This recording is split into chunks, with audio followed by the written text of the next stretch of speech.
Buongiorno, buongiorno e ben ritrovati, 11:29 e 43 secondi, come sempre ricomincia la nostra giornata, l'edizione straordinaria, tra un'ora la conferenza stampa di Luca Zaia, allora abbiamo moltissime notizie di cui parlare in questa giornata, ve ne diamo un paio in apertura. Purtroppo c'è stato anche un grave incendio a Jesolo e tra poco ci collegheremo in diretta con Lucio Zanato. A fuoco un condominio a Jesolo, è morta una persona la scorsa notte nel rogo del suo appartamento, ci sono ovviamente anche degli evacuati. Tra poco, vi ripeto, ci collegheremo con Lucio Zanato che è sul posto, ha già inviato le prime immagini e le faremo vedere tra pochissimo. Tanti collegamenti, approfondimenti, rivedremo anche cosa è successo ieri sera nel corso di Ring, la reazione anche degli altri due candidati governatori all'ultimo dibattito, la traslazione della finestra, diciamo così, lo spostamento della finestra elettorale da settembre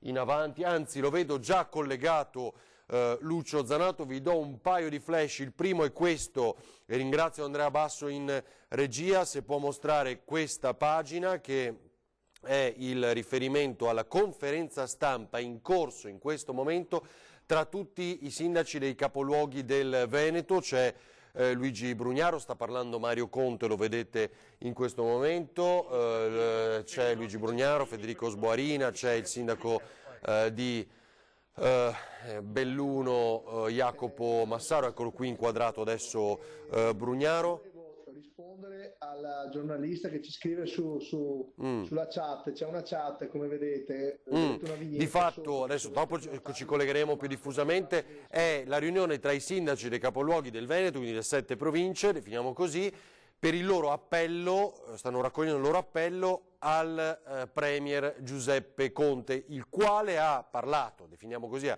dichiarato questa mattina attraverso i social, in particolar modo Facebook, ed ecco la sua dichiarazione dicendo sostanzialmente quello che leggete poi nel titolo: aprire ora è dai responsabili, aspettiamo il 4 maggio, sarà un'apertura, definiamola regionalizzata, quindi con alcune differenze, attenzione poi al trasporto pubblico, ma tra poco ne parliamo più diffusamente. Allora, subito da Lucio Zanato che è a Jesolo e poi da Ilaria Marchiori a Marghera prima della conferenza stampa di Luca Zaia. Allora, Lucio, è il condominio dietro di te, immagino è quell'appartamento che vediamo, quello che è andato a fuoco stanotte causando la morte di una persona. Lucio. Sì, certamente. Allora, intanto buongiorno ai telespettatori, buongiorno a te Ferdinando, mi trovo qui in una laterale di via Mameli, anzi al vicolo 1 di via Mameli, siamo a 2 passi dalla torre di piazza Drago e quello che vedete alle mie spalle è l'appartamento che questa notte intorno alle 2 è andato a fuoco, c'è stato un incendio, all'interno c'è stato un decesso, l'uomo che vi abitava dentro, 65enne, residente proprio in questo condominio. Per chi conosce Jesolo, questa è l'area dove una volta c'era la discoteca alla Villa, giusto per intenderci, ed è un'area comunque con un ottimo, diciamo così, una buona realizzazione di palazzine, le palazzine nuove. E adesso vorrei, Ferdinando, grazie anche alla regia di Andrea Basso,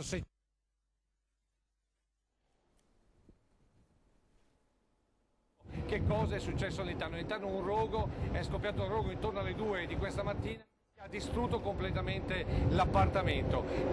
Ci sono state anche 30 persone evacuate in questo condominio di 6 piani, molti sono i residenti, molti hanno anche le seconde Lucio, case. se tu mi Noi senti, sentito, lo proporremo questa sera. Guarda, se tu mi senti, credo che si sia spento il tuo microfono, quindi adesso ti stiamo sentendo in ambientale, tra l'altro con alcune difficoltà perché c'è vento, comunque sentiamo. Allora, continuiamo a guardare le immagini, tu se vuoi... Ecco, allora adesso mi sentite meglio? Vi sta dicendo che proprio su questa situazione allontanati pure un po' perché è anche troppo distorto, quindi allontanati pure un pochino, non ti preoccupare, intanto stiamo vedendo le immagini che sono dell'interno dell'appartamento che è andato a fuoco, immagino. Vai Lucio. Esatto, sì, esatto. Alle 2 del mattino abbiamo sentito il testimone che è un vicino di casa, ha detto ho sentito del fumo, poi a un certo punto ho sentito dei crepitii, a questo punto mi sono affacciato dalla porta, ho visto del fumo che usciva dalla porta del mio dirimpettaio, ho chiamato subito i vigili del fuoco sono intervenuti prontamente, sono entrati da una finestra laterale, però purtroppo c'era poco da fare, l'incendio aveva già devastato completamente tutto l'appartamento come vedete nelle immagini e purtroppo la persona all'interno in 65 65enne è deceduto sul posto. Bisogna dire questo, le persone sono state evacuate, l'appartamento ovviamente è inagibile, ma probabilmente anche l'appartamento sopra e i laterali. Hanno lavorato fino alle prime ore dell'alba i vigili del fuoco questa mattina, abbiamo sentito anche delle persone che sono state convocate dall'amministratore di condominio perché sono seconde case, quindi molte persone sono venute dopo proprio per vedere com'è la situazione dei propri appartamenti. Adesso lentamente la situazione sta tornando alla normalità, purtroppo però bisogna proprio come dire, registrare questo decesso. Pare che, ma questo lo stabiliranno ovviamente i vigili del fuoco, la persona si sia addormentato con qualcosa di acceso, quindi forse stava fumando e si è addormentato con le braccia accese. Questa è una delle ipotesi che sono così al vaglio degli inquirenti. Per il momento direi che da Jesolo è tutto, restituisco la linea allo studio. Bene, grazie a Lucio Zanato, abbiamo sentito e capito anche quali potrebbero essere le cause. Continuiamo pure, Andrea, ti chiederei a vedere queste immagini, sono all'interno, vi ripeto, girate poco fa da Lucio Zanato sul posto a Jesolo, all'interno dove si è sviluppato questo rogo che ha causato la morte del 65enne a Jesolo, e citava molto chiaramente Lucio anche l'apprensione poi di altri vicini, condomini, proprietari magari di seconde case che dovevano necessariamente, anche chiamati immagino dalle forze dell'ordine, recarsi sul posto per verificare lo stato e la condizione dei propri appartamenti dopo questo incendio che si è sviluppato, ve lo ricordo ancora una volta, nella notte. Così le immagini in diretta da Lucio Zanato, che ringraziamo. Dunque, prima di collegarci con i nostri primi ospiti, vedo già anche Ilaria Marchiori, vi faccio sentire Federico Sboarina, sindaco di Verona, dal computer, scusami Andrea, questa conferenza stampa in diretta, ve lo ricordo ancora una volta, tutti i sindaci del Veneto per l'appello a Conte. Locomotive del nostro paese, è chiaro che l'impatto sui comuni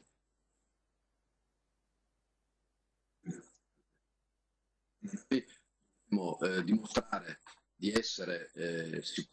Sì, è che Federico, la connessione è proprio brutta. Ci stiamo provando a chiamare al telefono perché è un peccato sentire la strada. Magari sentiamo ti chiamiamo al telefono così sentiamo meglio. Resta in video e proviamo al telefono e vediamo se magari ti mettiamo in voce al telefono. Dagli i numeri della conferenza.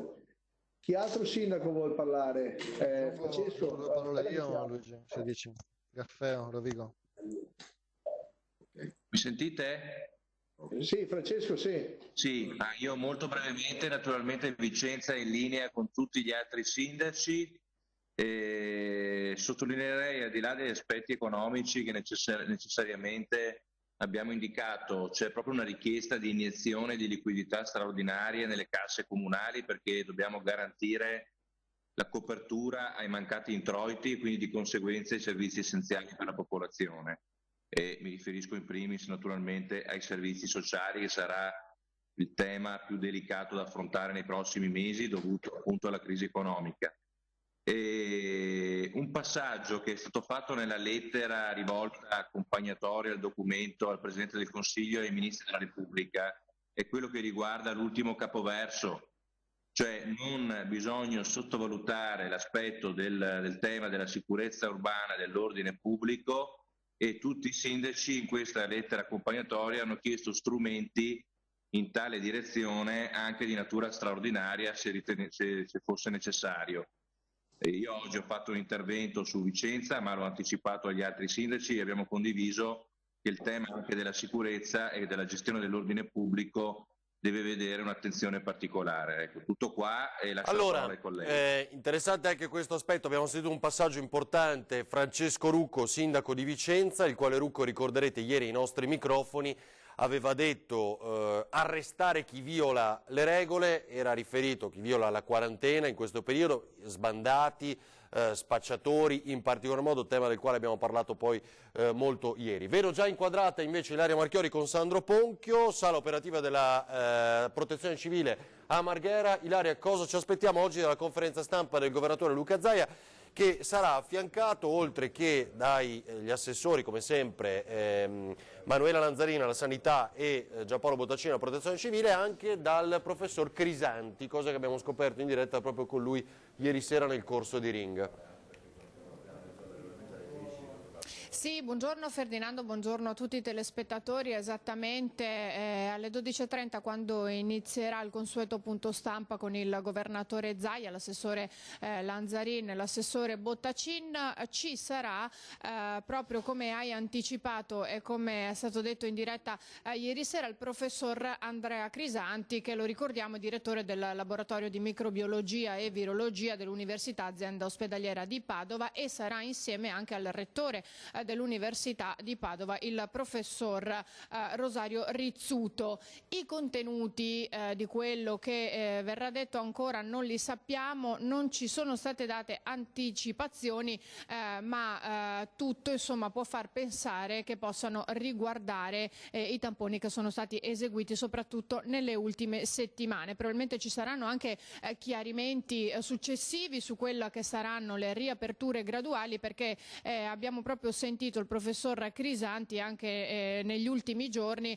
parlare di questa riapertura graduale che dovrà comunque avvenire secondo lui con determinati criteri. Il primo ad esempio è l'eventuale chiusura della zona dove c'è un focolaio, il secondo l'analisi sistematica delle persone con un primo tampone e poi un secondo tampone a distanza di tempo, e poi la tracciabilità, ovvero dal momento che non esisteranno più le misure di isolamento, una tracciabilità elettronica dei contatti, altrimenti, dice, il contagio non si ferma. Di questa tracciabilità elettronica tra l'altro si sta parlando tantissimo proprio in questi ultimi giorni. Dunque ci si deve aspettare molto da questo punto stampa, da questa conferenza con il professor Crisanti, perché probabilmente arriveranno anche molte risposte e anche delle novità per quanto riguarda quello che succederà i prossimi giorni e soprattutto dal 4 maggio in poi. E invece, a proposito della web conference che si sta svolgendo insieme ai sindaci del territorio e anche al sindaco di Venezia Luigi Brugnaro, proprio ieri il primo cittadino veneziano ha avuto uno sfogo sia per quanto riguarda l'isolamento che per quanto riguarda le imprese. Innanzitutto, per quanto riguarda l'isolamento, è stato insomma molto chiaro e diretto, come sappiamo sa essere il sindaco Brugnaro. Ha detto: non si può tenere tutto chiuso per sempre, se continuano a rinviare le riaperture in sicurezza delle aziende sarà un vero e proprio disastro. Ancora dice: mi scuso con tutte le persone che sono state controllate nelle ultime settimane e multate, però la gente sta iniziando ora ad impazzire dopo 2 mesi chiuse in casa, e addirittura ha usato parole forti dicendo che questa cosa sta iniziando a stancare. È la legge, ha detto, non sono d'accordo ma la devo applicare. Dunque la posizione di Brugnaro è chiarissima e lo è stata da subito, proprio anche all'inizio di questa vicenda. E ancora il suo messaggio riguarda poi la riapertura e la chiusura delle imprese, perché ha detto: devo dire che pur essendo stato ubbidiente alle misure del governo non sono d'accordo con questa chiusura generalizzata che ha definito quasi maniacale. È evidente che dobbiamo lavorare il più possibile, perché Venezia vive di turismo e ne ha bisogno. Ora qualsiasi cosa faremo per molti mesi comunque non servirà, perché siamo stati penalizzati. E poi una frecciata al governo, reo di non ascoltare i sindaci e soprattutto i territori volenti o nolenti più avanzati d'Italia. Ha detto Brugnaro: hanno fatto 17 task force, ironizza, possibile che non vogliano sentire i sindaci. Dunque proprio questo il messaggio del primo cittadino di Venezia, Luigi Brugnaro, al governo e al Premier Conte. Ha sempre tenuto questa linea e continua a mantenerla. I sindaci non sono mai stati ascoltati, anche se ora può essere tardi, però sarebbe il momento di arrivare ad ascoltarli. Dunque anche questa la posizione del sindaco di Venezia, che tra l'altro oggi al termine di questa web conference potrebbe avere altri messaggi, altre novità e soprattutto altre idee per quanto riguarda la gestione di questa città bellissima, grande, che da sempre ha avuto, che da sempre insomma è diversa rispetto a tante altre città e per questo ha bisogno di particolare attenzione e soprattutto della specialità di cui si parla da tantissimo. Quello che è emerso, abbiamo sentito uno stralcio di questo intervento alla riunione dei sindaci, è fondamentalmente liquidità, cioè chiedono soldi ai comuni, iniezione di liquidità, ha detto il sindaco di Vicenza, ovviamente per gli interventi poi che sono i più prossimi, quelli con la popolazione, che sono i sindaci spesso a gestire. Ilaria, ci rivediamo tra poco, quindi 12:30 sì, per la conferenza stampa. Va bene, altro da aggiungere? A tra poco. Ok, grazie. No, al momento sono questi gli aggiornamenti di oggi. Perfetto, ci vediamo con e Sandro Ponchio tra pochissimo. Annuncio anche che tra un 20 minuti circa avremo il Ministro per i rapporti con il Parlamento, l'onorevole Federico D'Inca, con noi ospite, collegato da Roma. Saluto già e ringrazio Graziano Azzalin, consigliere regionale del Partito Democratico, e Riccardo Barbisan, consigliere regionale della Lega. Buongiorno, bentrovati a voi. Buongiorno direttore, buongiorno ai telespettatori. Però vi chiedo ancora qualche istante di pazienza perché ripeschiamo quanto citato anche da Ilaria Marchiori, da Ring di ieri sera, l'intervento di Andrea Crisanti, il professore, il virologo, legato proprio al tema della app che sta facendo arrabbiare molti cittadini, abbiamo visto, perché non immaginavamo un'accoglienza di questo tipo, ma non la vogliono, temono di essere tracciati. Vediamo questo passaggio di Crisanti, l'importanza della app. Posso illustrare il perché è importante un'app che consenta il tracciamento. Va bene, e qui ritorno sempre sulla strategia di aggressione al virus. Adesso siamo tutti quanti in questa fase di, chiamiamola così, di distanziamento sociale, quindi supponiamo che un suo vicino di casa si ammala di Covid-19. Allora, la domanda è: da chi se l'è preso? Perché è chiaro che non è che se l'è preso, molto probabilmente non se l'è preso da una persona che era infetta, perché probabilmente c'è stato lontano e se ne è accorto se una persona era infetta, quindi o l'ha preso da una persona che aveva pochissimi sintomi o da una persona asintomatica, però sta lì vicino, perché se era stato aderente alle disposizioni non è andato fuori casa lontano, magari si è andato a fare la spesa, quindi è logico immaginare che la persona che l'ha contagiato sarà o un suo parente, un suo vicino o un suo amico. È là che li dobbiamo cercare ed è molto facile perché stanno tutti là intorno. Se incominciamo a muoverci, come facciamo a rintracciare le persone a cui eventualmente una persona è entrata in contatto e che l'ha infettata? Perché la domanda poi alla fine è: noi dobbiamo rintracciare quelle persone oppure dobbiamo rintracciare quelle persone che colui che si è ammalato ha potenzialmente infettato. Quindi bisogna rintracciarle retrospettivamente, cioè le persone che potenzialmente l'hanno contagiato e quelle che lui ha potenzialmente contagiato. E questo si può fare soltanto se abbiamo una visione chiara dei contatti. A questo serve l'app, quindi l'app ha un significato sociale. A scaricare l'app significa aiutare se stesso, i propri familiari, la propria città e tutta la nazione. Allora, qua ci scrive, vedo il commento alla diretta della pagina Facebook di Antena 3, la mia personale, leggevo un post Facebook che con l'arrivo delle zanzare è possibile un contagio con il coronavirus, è possibile o è finzione? A noi, che risulti, fino ad adesso tutti i virologi hanno smentito questa ipotesi, per carità, perché sennò cominciamo veramente con una paranoia oltre ogni misura. Così il professor Crisanti ieri sera. Saluto, ricordo Graziano Azzalin PD e Riccardo Barbisan della Lega. Un flash, voi l'app la scaricate, Azzalin? Ma penso di sì, perché è meglio essere tracciati che contagiati, per cui avere qualche possibilità in più. Poi come si scaricano le app si potranno anche disattivare più avanti, insomma credo che dobbiamo in questa fase andare un po' oltre quelle che sono determinate regole relative in questo caso alla privacy, perché insomma ne va è un interesse di tutti questo, insomma, quindi da questo punto di vista io non ho particolari problemi, anche se posso capire alcune perplessità, ma che penso che con i dovuti accorgimenti possono essere superate. Barbisan?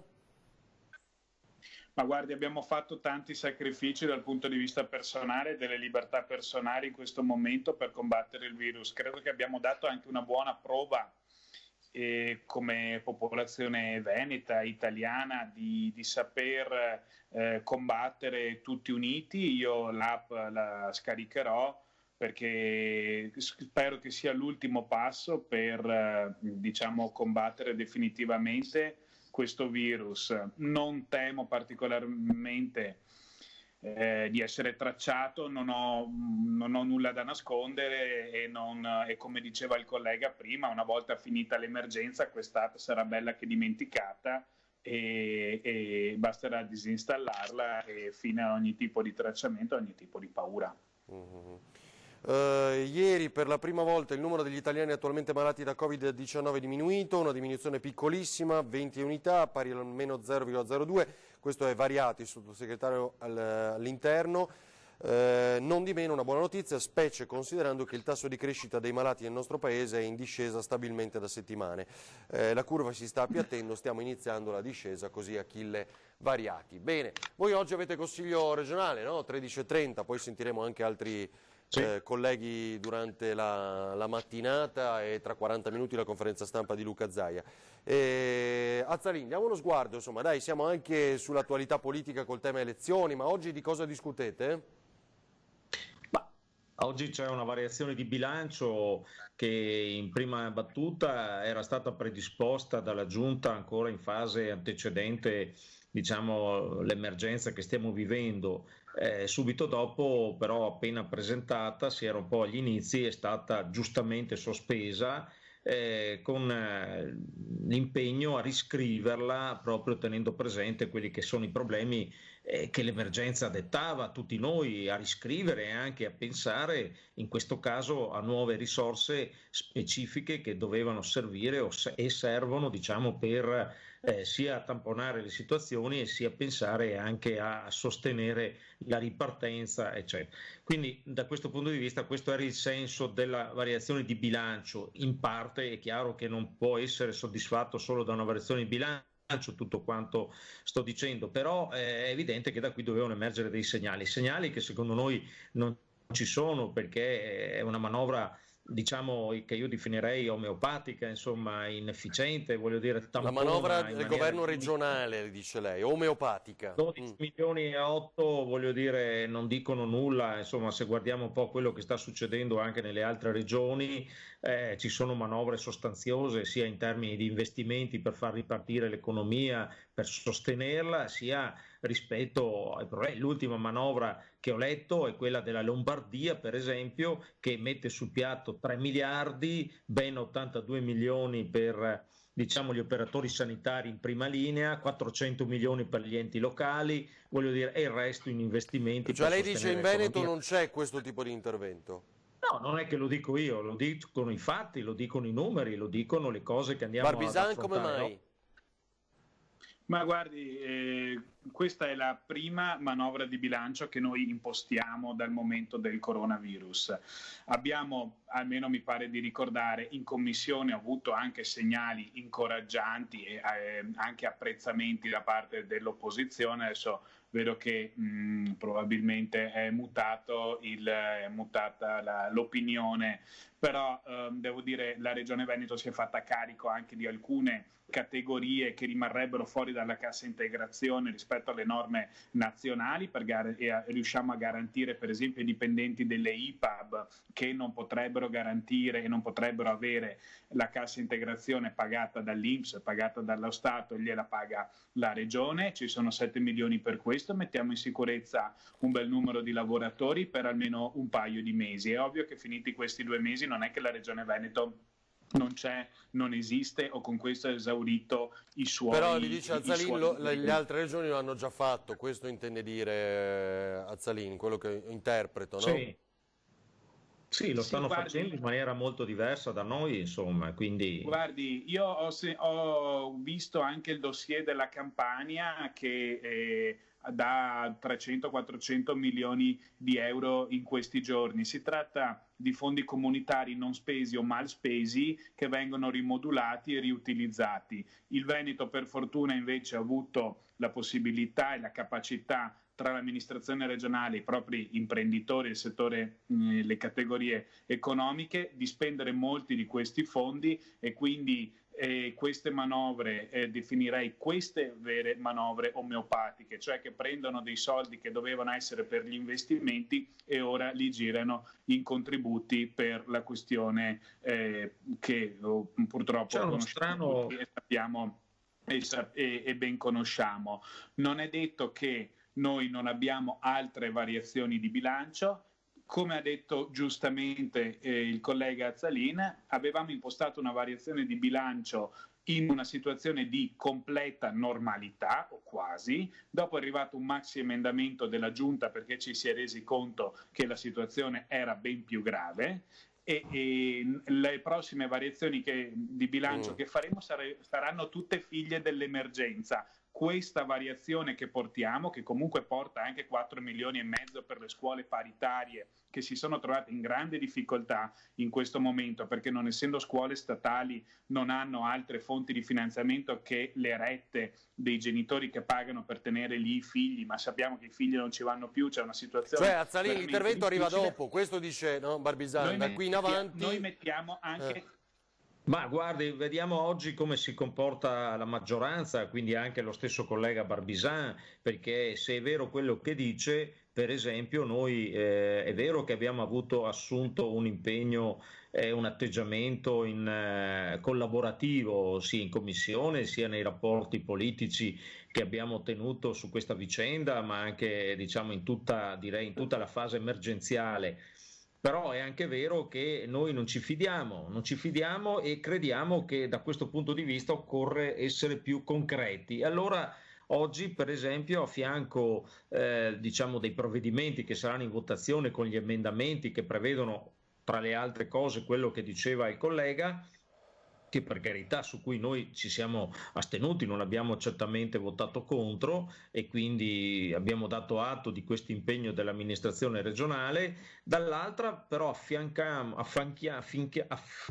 mettiamo a fianco diciamo di questa manovra, scusate, una serie di ordini del giorno specifici che danno delle indicazioni molto precise alla Giunta su alcuni altri terreni. Per esempio riprendo il discorso che dicevo prima rispetto agli operatori sanitari, ma anche rispetto per esempio ai vaccini che occorre fare nella fase diciamo autunnale, sì, ma di sostegno alle imprese, per esempio i fondi che ci sono di sostegno alle imprese con la delibera che è stata fatta dalla giunta regionale non mette un euro in più rispetto ai fondi che ci sono in Veneto Sviluppo.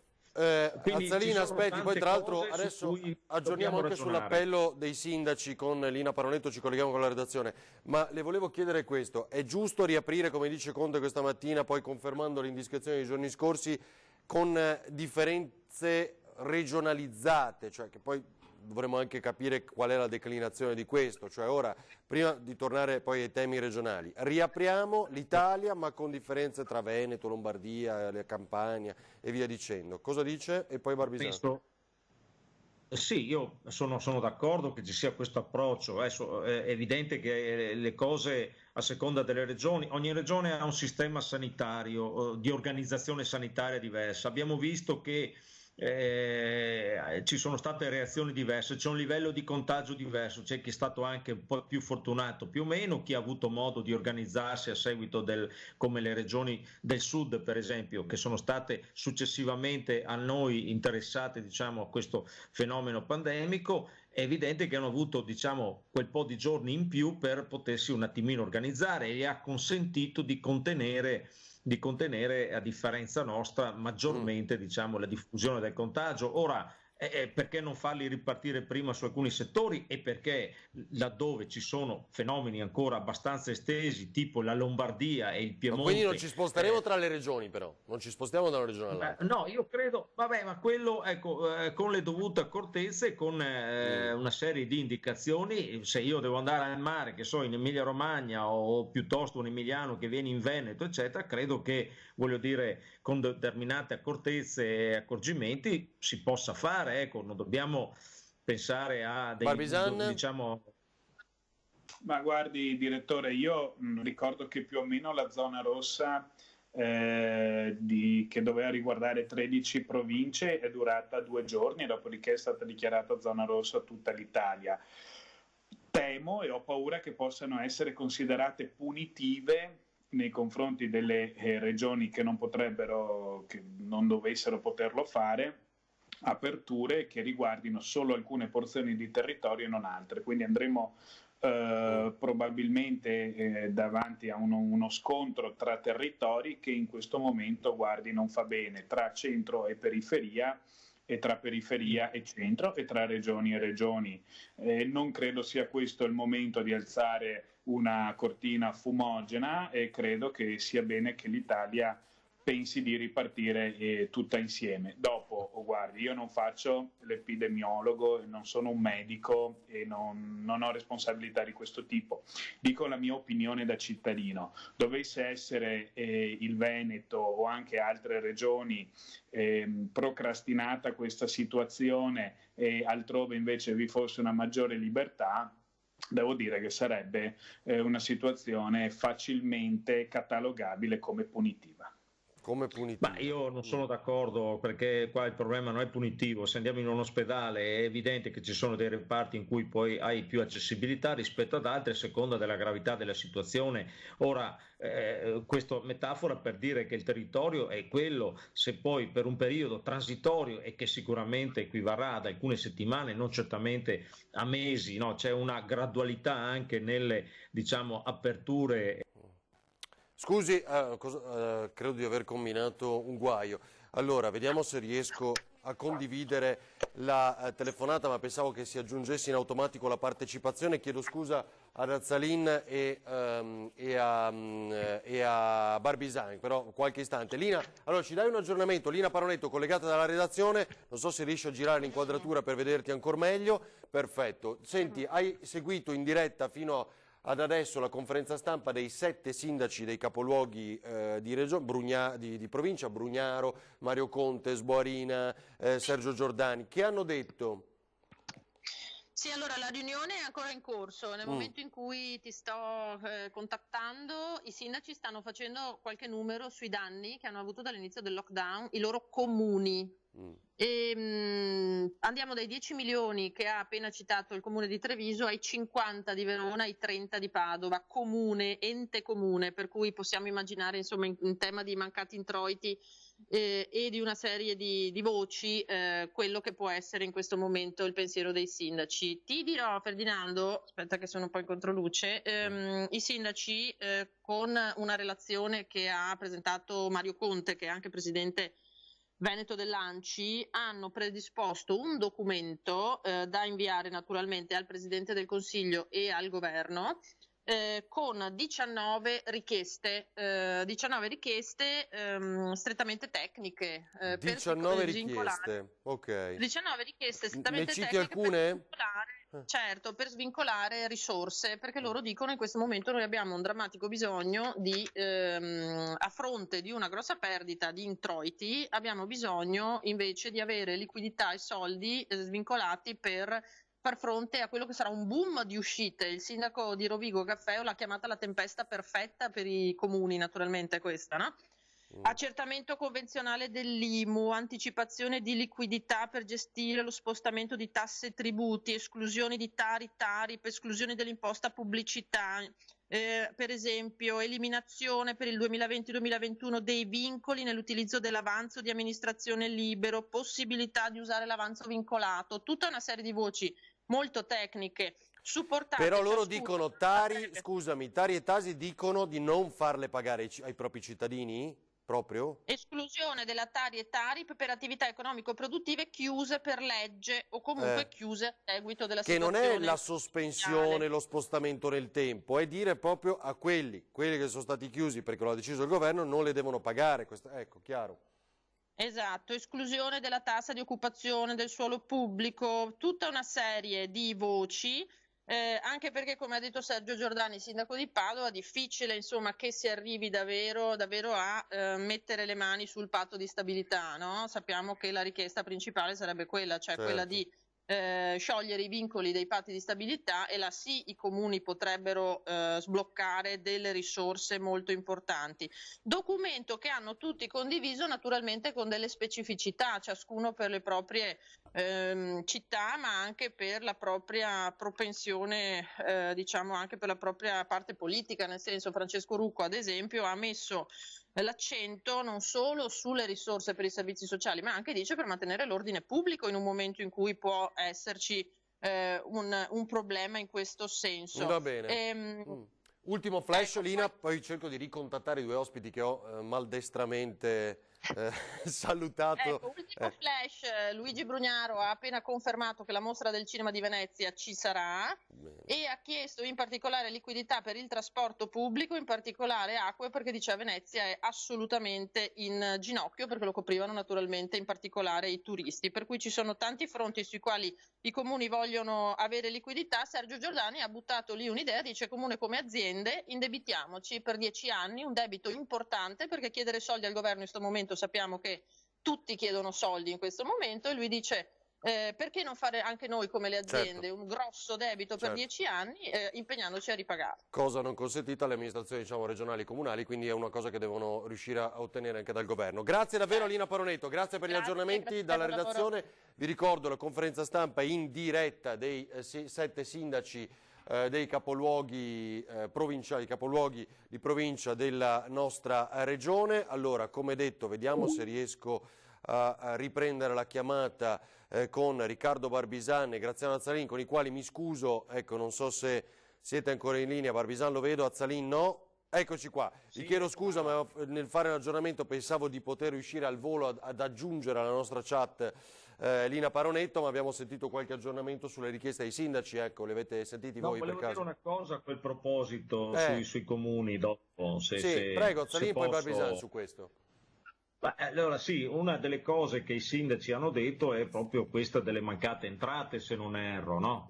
Che caratterizza questa fase, insomma, per cui i comuni devono fare i conti con i propri bilanci. Ecco, io le anticipo che nei prossimi giorni è allo studio del governo un nuovo decreto, e tra le varie misure che riguardano un prolungamento della cassa in deroga, 800 euro, i 600 che diventano 800 per una platea molto larga di persone, che comprenderà anche tutta una serie di persone per adesso escluse, un reddito di emergenza, ci saranno anche 3 miliardi per i comuni, proprio per il discorso che riguarda in sostanza le minori entrate. Quindi da questo punto di vista, diciamo, è un'attenzione in progress rispetto a un problema che viene sempre più ingigantendosi, perché poi, essendosi fermata l'economia, essendosi fermate un po' tutte le attività, è evidente che abbiamo un problema di maggiori spese da un lato e minori entrate dall'altro, che aumentano diciamo, i problemi. Ecco, questa è un po' la situazione, per cui c'è già attenzione. Guardi, io ho letto anch'io queste dichiarazioni, penso che il collega Graziano stia riprendendo dichiarazioni del sottosegretario Variati, credo. Ho letto un comunicato stampa simile, non so se si riprendo cose che stanno facendo. Comunque, sì, ma che sia o che non sia rileva poco. Dico, i comuni, poi io e Graziano siamo anche impegnati come consiglieri comunali nel suo comune di appartenenza, e capiamo bene che in un momento come questo i comuni fanno fatica a tenere aperti i servizi essenziali, e che il rebus del bilancio per il 2021 è un rebus di quello che ha più figure che lettere e nessuno che ti dia una mano per poterlo risolvere. E per il 2021 noi abbiamo veramente un problema grande, nel quale come Comune di Treviso abbiamo garantito l'apertura di tutti i servizi essenziali, i servizi sociali. Certo che sarà difficile, stanti così le risorse, stante la contrazione del bilancio per le mancate entrate, garantire tutta quella platea di persone che oggi si trovano in una situazione di grande difficoltà e che accorreranno in comune perché appunto in difficoltà. E quindi non è il problema di oggi, ma il problema di domani è veramente molto. Dovremmo riscrivere i bilanci. e trovare nuove entrate.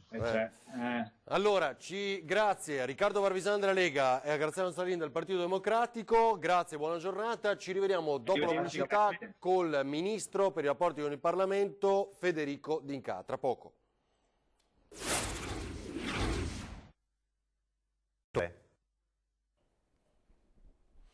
Torniamo in diretta a 12:13, tra poco la conferenza del governatore Luca Zaia. Come promesso siamo e come annunciato in collegamento con il Ministro per i rapporti con il Parlamento, il bellunese Federico D'Incà, che ringraziamo. Buongiorno Ministro.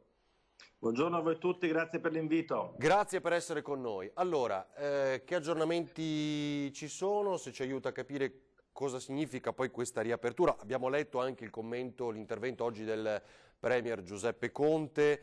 Aprire ora sarebbe dei responsabili, stiamo studiando, comunque ci sarebbero delle differenze di regione in regione, insomma, ci dà un po' il quadro, cosa state pensando?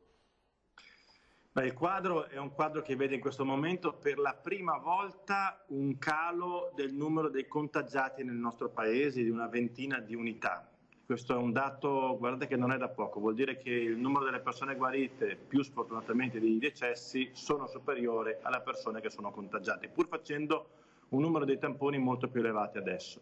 Quindi è un primo passaggio importante che vede una diminuzione, però abbiamo sempre ripetuto, sono timidi barlumi di sole all'orizzonte con nubi tempestose ancora tutte quante attorno, quindi da un momento all'altro potrebbe sempre poter capitare un nuovo picco che ci porti un'altra volta all'interno di quelle scene drammatiche viste a Bergamo con i carri militari che portavano via le povere persone che erano morte all'interno degli ospedali di Bergamo.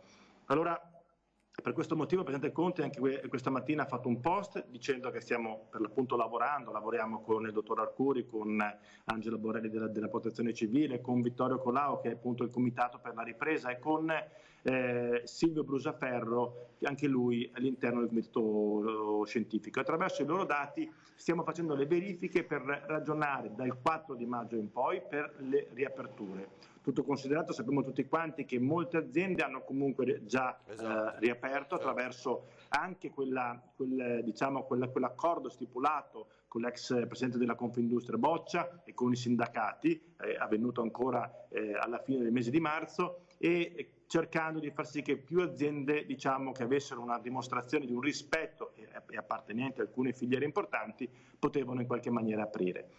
Allora è chiaro che i prossimi passaggi saranno obbligatori, massima sicurezza all'interno delle imprese e poi di volta in volta una verifica corretta che avviene anche provincia per provincia, regione per regione, con un'attenzione sotto il profilo statistico e dei dati in maniera tale che l'R con 0 sia sempre minore di 1. Quando è minore di 1 vuol dire che si infetta meno di una persona in più e questo è importantissimo. Sì. Senta, Ministro, il che significa che non ci potremo spostare da regione a regione, però? È così? Perché poi riaprendo le aziende è chiaro che molti hanno rapporti con Milano e via dicendo, no? Quindi... Ma noi in questo momento stiamo facendo già molto, abbiamo imparato a utilizzare queste conference call con cui ci colleghiamo ovunque, anche io ormai come tu insomma avrai immaginato. Quindi sarà più presente anche a Ring, certo. Beh, io proverò a fare il possibile, però ci stiamo abituando a utilizzare delle conference call di continuo e io stamattina ero in conference call prima alle 8:30 con l'opposizione, poi alle 10 con la maggioranza per il decreto Cura Italia, quindi con i capigruppi di maggioranza, abbiamo fatto alle 10:30, poi c'era un'altra conference call per l'app Immuni con i capigruppi della maggioranza. Cosa che le volevo chiedere. Certo. A 12:30 facciamo con i capigruppi dell'opposizione in cui il Ministro Speranza e la Ministra Pisano spiegano in quale maniera funziona l'app Immuni. Ecco, e voglio arrivare a questo. Prima invece però leggevo da ricostruzioni dei giornali, mi pare il Corriere in particolar modo, di come un funzionario, un alto funzionario del Ministero raccontasse di questo schema che il Ministero della Salute a gennaio aveva nei suoi studi e che dava cifre allucinanti, cioè vittime tra i 600.000 e gli 800.000 italiani, tra i 600.000 e gli 800.000 italiani che potevano essere vittime del coronavirus nel nostro paese ovviamente, e quindi quella notizia è stata secretata, riportavano almeno in base a non so, ecco, se su questo sapeva qualcosa, però il tema è, anzi, renderlo pubblico non adesso avrebbe forse preparato ancora di più gli italiani in questo scenario per questo scenario che era pericolosissimo, no? Quindi non so se aveva contezza, diciamo, di questo scenario studiato dal Ministero della Salute con il Ministro Speranza, no? Io non sono a conoscenza in questo momento dei dati che tu stai indicando. È chiaro che la medicina e la parte della scienza fa, diciamo, vari scenari, tra quelli più positivi e quelli più negativi. In questo momento non so, diciamo, del dato che tu hai indicato. Noi abbiamo affrontato come Paese tra i primi a livello europeo, insomma, nel mondo occidentale i primi in assoluto, la problematica del Covid-19. Credo nella maniera più corretta, con la massima attenzione, con grande prudenza, facendo scuola a livello internazionale, perché poi se poi voi guardate dalla Germania ai paesi del nord Europa, la Francia, la Spagna, alla Gran Bretagna, gli Stati Uniti stanno seguendo, diciamo, il percorso fatto dal nostro Paese. Poi è chiaro che magari avessimo avuto già un vaccino pronto, ma non c'è un vaccino e dobbiamo studiarlo, dobbiamo impegnarci per far sì che arriva ai nostri concittadini il prima possibile. E si stanno scoprendo in questo momento vari protocolli sanitari che possono aiutare, e da qui di fatti il numero in diminuzione delle persone in terapia intensiva. C'è un grande lavoro da parte della scienza, da parte della politica. Io ringrazio tutte le persone che se ne stanno occupando, sia nella parte politica, nella parte della scienza, ai nostri operatori sanitari tutti. Stiamo lavorando per cercare di far sì che il nostro Paese esca il prima possibile dalla pandemia, dai problemi economici che ne seguiranno, ma riusciremo a farlo se restiamo uniti. Guardi, Ministro, come immaginava siamo inondati di domande. Cassa integrazione in particolar modo, poi arriviamo anche al tema app che le volevo chiedere, le elezioni. Cassa integrazione, chiedo quando arrivano questi soldini. È chiaro che tutti stanno domandando. Guardate, sono già arrivati 600 euro per quanto riguarda la parte degli imprenditori, le partite IVA, le persone che hanno un'attività commerciale, e nelle prossime settimane l'INPS andrà in pagamento anche della cassa integrazione. È chiaro che i numeri sono molto elevati, fanno parte della cassa integrazione persone che prima non l'avevano mai percepita, perché noi daremo cassa integrazione anche alle aziende che hanno un'unica persona come dipendente, quindi è un passaggio molto importante. Sarà fatto nei tempi più veloci possibile, e io ringrazio anche per la pazienza delle persone e so quanta difficoltà c'è in questo momento anche nel nostro amato Veneto. Allora, sulla app io non immaginavo, lo dico sempre, una reazione di questo tipo. Ho visto che molti sono spaventati, cioè abbiamo i nostri dati, ormai li consegniamo a qualsiasi tipo di piattaforma, social e via dicendo, ma per questa app sono spaventati. Poi per di più oggi immagino, lei ce lo dirà, il Copasir, quindi la commissione parlamentare, quell'organo parlamentare che ha diretto confronto con i nostri servizi segreti, confronterà e analizzerà questa app. Ci sono rischi, perché parliamo di finanziamenti cinesi, addirittura dietro ho letto su qualche quotidiano questa mattina, e quindi si vuole fare chiarezza il più possibile. Però ecco, parliamo un po' di questa app, che cosa le hanno raccontato questa mattina e che quadro ci dà lei? Beh, è un lavoro importante fatto da parte della Ministra Pisano, in lavoro comune con il Ministero della Sanità, e a 12:30 tra l'altro incontreranno anche le opposizioni per dare, diciamo, un'informativa più generale. È un'app che ci può permettere di comprendere se Federico D'Incà in qualche maniera può aver subito un contagio e Ferdinando Avarino lo può aver incontrato per strada, lo può averci parlato insieme. Ecco perché funziona se il 70-l'80% delle persone le scarica. Se io penso a quante persone hanno WhatsApp sul cellulare o hanno Telegram, immagino che hanno l'app di Facebook, immagino tutte quante le volte che hanno scritto, che hanno premuto consenti anche quando non sapevano, hanno premuto accetto quando c'erano dei famosi cookie che escono su un qualsiasi tipo di programma. Io credo che ci vada fatta la massima attenzione, abbiamo lavorato con il garante della privacy, però è anche vero che se ci può aiutare in qualche maniera a comprendere in quale maniera vi è lo spostamento dello virus, almeno in questa prima parte in cui ci confrontiamo ancora con un'epidemia in corso nel nostro Paese, poi nel momento in cui l'epidemia passerà spegneremo immuni e in qualche maniera cancelleremo tutti quanti i dati che sono presenti al suo interno.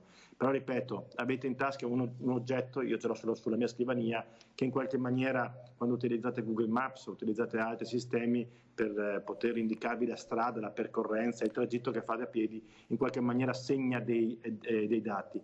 E i finanziamenti di tutte le aziende del comparto high-tech sono in mano, insomma, a tutto il mondo intero, quindi massima attenzione, lo stiamo ponendo, però insomma, se c'è uno strumento che ci può aiutare a vivere meglio i prossimi mesi ed aiutarci a comprendere se vi sono delle persone che conosciamo che dopo sfortunatamente sono state male, in qualche maniera credo che sia da utilizzare. Lei ha già una versione beta di questa app? O no, io non ho, come nessun ministro ce l'ha in questo momento, okay. È ancora in una fase. Sarà obbligatoria, Ministro? Ma no, io non credo che sarà obbligatoria, ma diciamo che quando poi una cosa funziona bene, ripeto, come quelle app per la messaggistica che noi usiamo, credo che alla fine entrerà nell'utilizzo comune. Tra l'altro poi c'è un'altra app molto interessante che si chiama Io, che è stata rilasciata nelle scorse giornate, e credo che questa malattia del Covid ci stia dando anche una fortissima spinta per i pagamenti elettronici, per la gestione informatica e digitale nel nostro Paese, per utilizzare sistemi di confronto che permetteranno in futuro di risparmiare tempo, risorse, petrolio, inquinamento. Faremo probabilmente dei passi in avanti ancora, nella speranza appunto di uscire molto presto da questo incubo e riprenderci anche le nostre vacanze d'estate. Esatto. Senta Ministro, allora data delle elezioni, lei ne immagina una? Intanto Election Day è il suo appello, ne immagina una?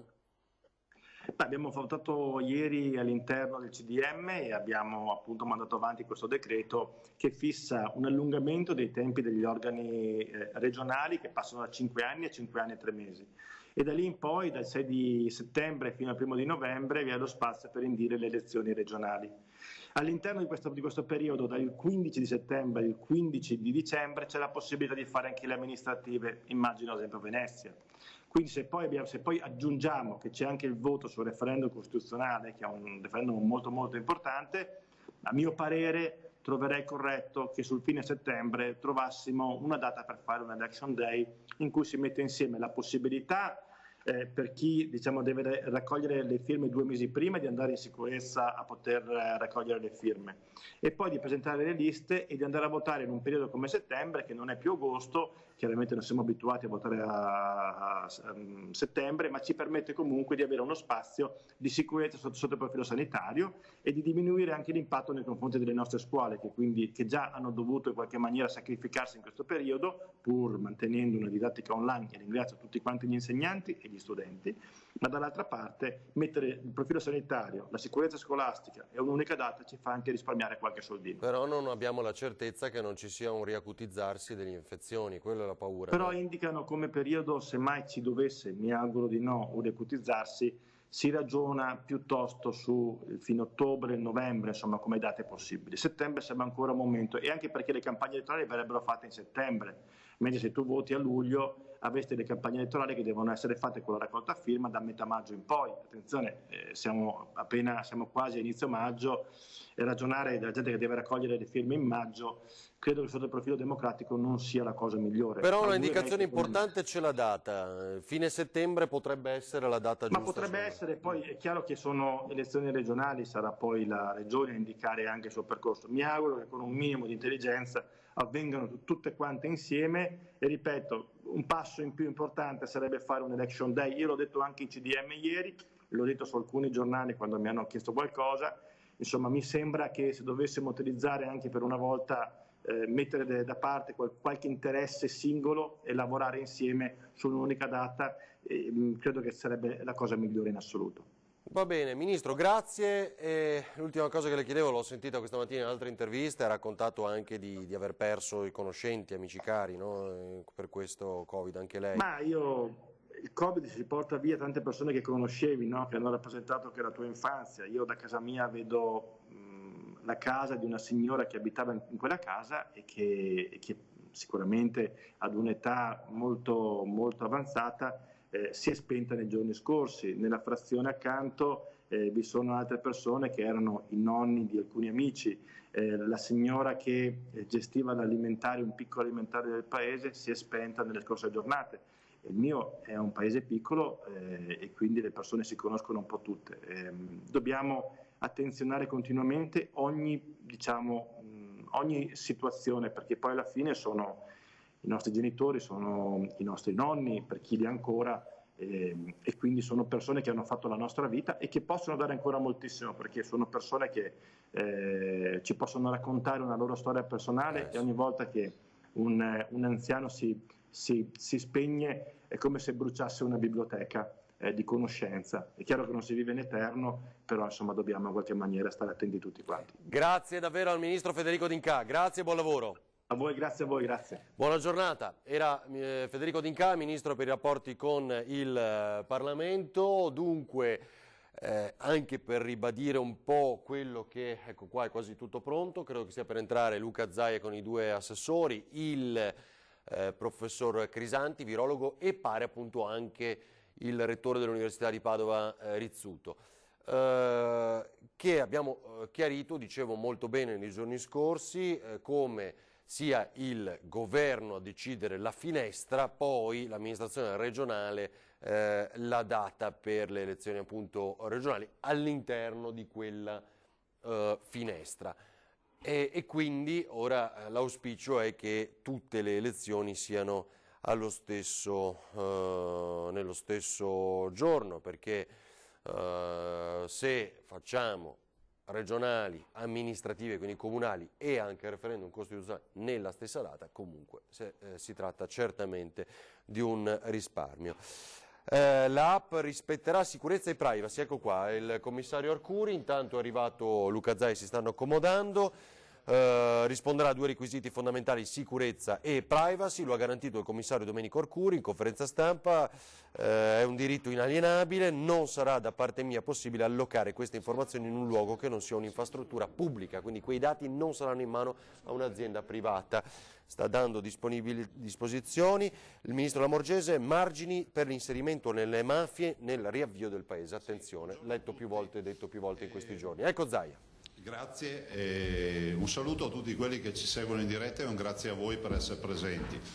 Qui abbiamo degli ospiti d'onore oggi, oltre a me, l'assessore Bottaccini e l'assessore Lanzarin, come vedete si riconoscono, c'è il professor Rizzuto che è il magnifico rettore dell'Università di Padova, il preside o presidente della facoltà di medicina, il professor Merigliano, e il professor Andrea Crisanti, che è l'uomo che non ha bisogno poi di presentazioni, oltretutto, no? Siamo sempre l'uomo dei tamponi, come diciamo noi, anzi della macchina dei tamponi adesso. Beh, no, al di là di queste battute veramente approfitto anche per ringraziare tutta questa squadra. Questa è la squadra veneta, assieme ovviamente poi ai nostri, c'è il dottor Mantoan, la dottoressa Russo, insomma tutti quelli che hanno lavorato in questa partita. Vi do l'aggiornamento del bollettino, che è una consuetudine, lo faccio velocemente e mi scuseranno anche gli ospiti che abbiamo qui oggi, ma due robe, devo dirvi il bollettino e poi eviterei la fase delle domande e passare subito la parola agli ospiti. Vi dico però due considerazioni su un paio di aspetti che ho visto che mi sono stati chiesti ed è giusto che se ne parli. Allora, i tamponi fatti ad oggi 268.069, vedete che sono 7.259 più di ieri, perché adesso diamo gas, abbiamo intanto chiusa la partita con i magazzini di tamponi che avevamo da processare e adesso ovviamente la macchina tira. Considerate che per il piano sul quale stiamo ragionando per il prossimo autunno vogliamo assolutamente aumentare il numero di tamponi giornalieri. L'isolamento, le persone in isolamento oggi sono 11.059, sono di fatto 600 in meno di ieri. I positivi ad oggi sono 16.404, sono 277 più di ieri, ma questi sono tamponi che arrivano, cioè non è che abbiamo 277 nuovi positivi da ieri ad oggi, cioè non vorrei che anche poi magari il professor Crisanti ne potrà parlare, anche confrontare le diverse realtà. Ve l'ho già detto, ho fatto l'esempio della Campania, quando tu ti vuoi confrontare con un'altra realtà devi subito chiedere quanti sono i tamponi che ha fatto su abitante, perché noi che ne abbiamo fatti 200 e quasi 70.000 e abbiamo gli stessi cittadini della Campania, la Campania ne ha fatti 48.000 per dire, quindi che confronto facciamo sui contagiati? Risulta essere inutile. Ho citato la Campania perché mi ricordo il dato, non perché voglio far polemica con la Campania. I ricoverati in questo momento sono 1.407, ne abbiamo 46 in meno rispetto a ieri. Terapie intensive continuano a scendere, 177, e quindi abbiamo, diciamo, questo bel segnale, quindi sono -3. Considerate che in terapia intensiva stiamo parlando di pazienti che sono già fatti 2 o 3 settimane di ospedale. I dimessi, pensate, 2.175, vuol dire che più o meno noi abbiamo curato con il nostro sistema sanitario quasi 3.600 persone fino ad oggi. Purtroppo le persone che hanno perso la vita, i morti, sono 9,72 in ospedale, più, diciamo, l'extra ospedaliero, arriviamo a 1.154. Perché abbiamo questo dato? Perché è il dato che ci è stato chiesto dal primo giorno di certificare quello degli ospedali, ma noi per trasparenza leggiamo anche quello che accade fuori dall'ospedale. I nati sono 93, diamo anche i nati tutti i giorni. Ecco, detto questo, 2 brevi considerazioni. Come vedete il bollettino continua a confermare anche quello che conferma il nostro modello matematico di discesa che ormai si è consolidata in queste 2 settimane. Non bisogna abbassare la guardia, il virus c'è, non siamo indenni dal virus e quindi non siamo neanche indenni dal contagio. Lo dico perché la grande preoccupazione, e poi staremo a capire cosa deciderà il governo rispetto all'apertura, visto che considerato che è una competenza esclusiva dello Stato quello di aprire o chiudere le imprese, e lo si è fatto fino ad ora con i DPCM, il tema è che nel momento in cui si andasse ad aprire, immagino che sarà così parzialmente o totalmente, non ho ancora capito quale sarà la decisione, il 4 di maggio, se sarà così, è giusto non leggere questa apertura come la necessità di, come si dice, di dire è finita, non sarà la festa della liberazione, sarà l'inizio di un percorso di convivenza con il virus. Ed è esattamente, se voi andate a guardare le curve dei diversi paesi, guardate Wuhan, la provincia di Hubei, la Corea, sono stati fatidici 70 giorni, no? La curva sale, arriva al picco e va giù, ma poi tutti hanno deciso di attivare la fase ovviamente della convivenza, al punto tale, ve la liquido con una battuta, che il 15 aprile la Corea è andata al voto. Siamo capiti, no? Bene, detto questo, 2 brevi considerazioni, vi dico 2 robe. L'applicazione, allora, rivolgiamo il nastro, vediamo se riusciamo a capirci. Allora, l'applicazione, poi c'è il professore che conosce bene queste dinamiche perché le studia. L'applicazione è la volontà di mutuare le esperienze che si sono già fatte, ovvero la Cina, e Corea e Singapore, e poi altri. Comunque, cos'è l'applicazione? L'applicazione è uno strumento digitale che si scarica, che permette ovviamente a livello nazionale di tracciare i contatti. Detto questo, facciamo un esempio così lo capiscono tutti.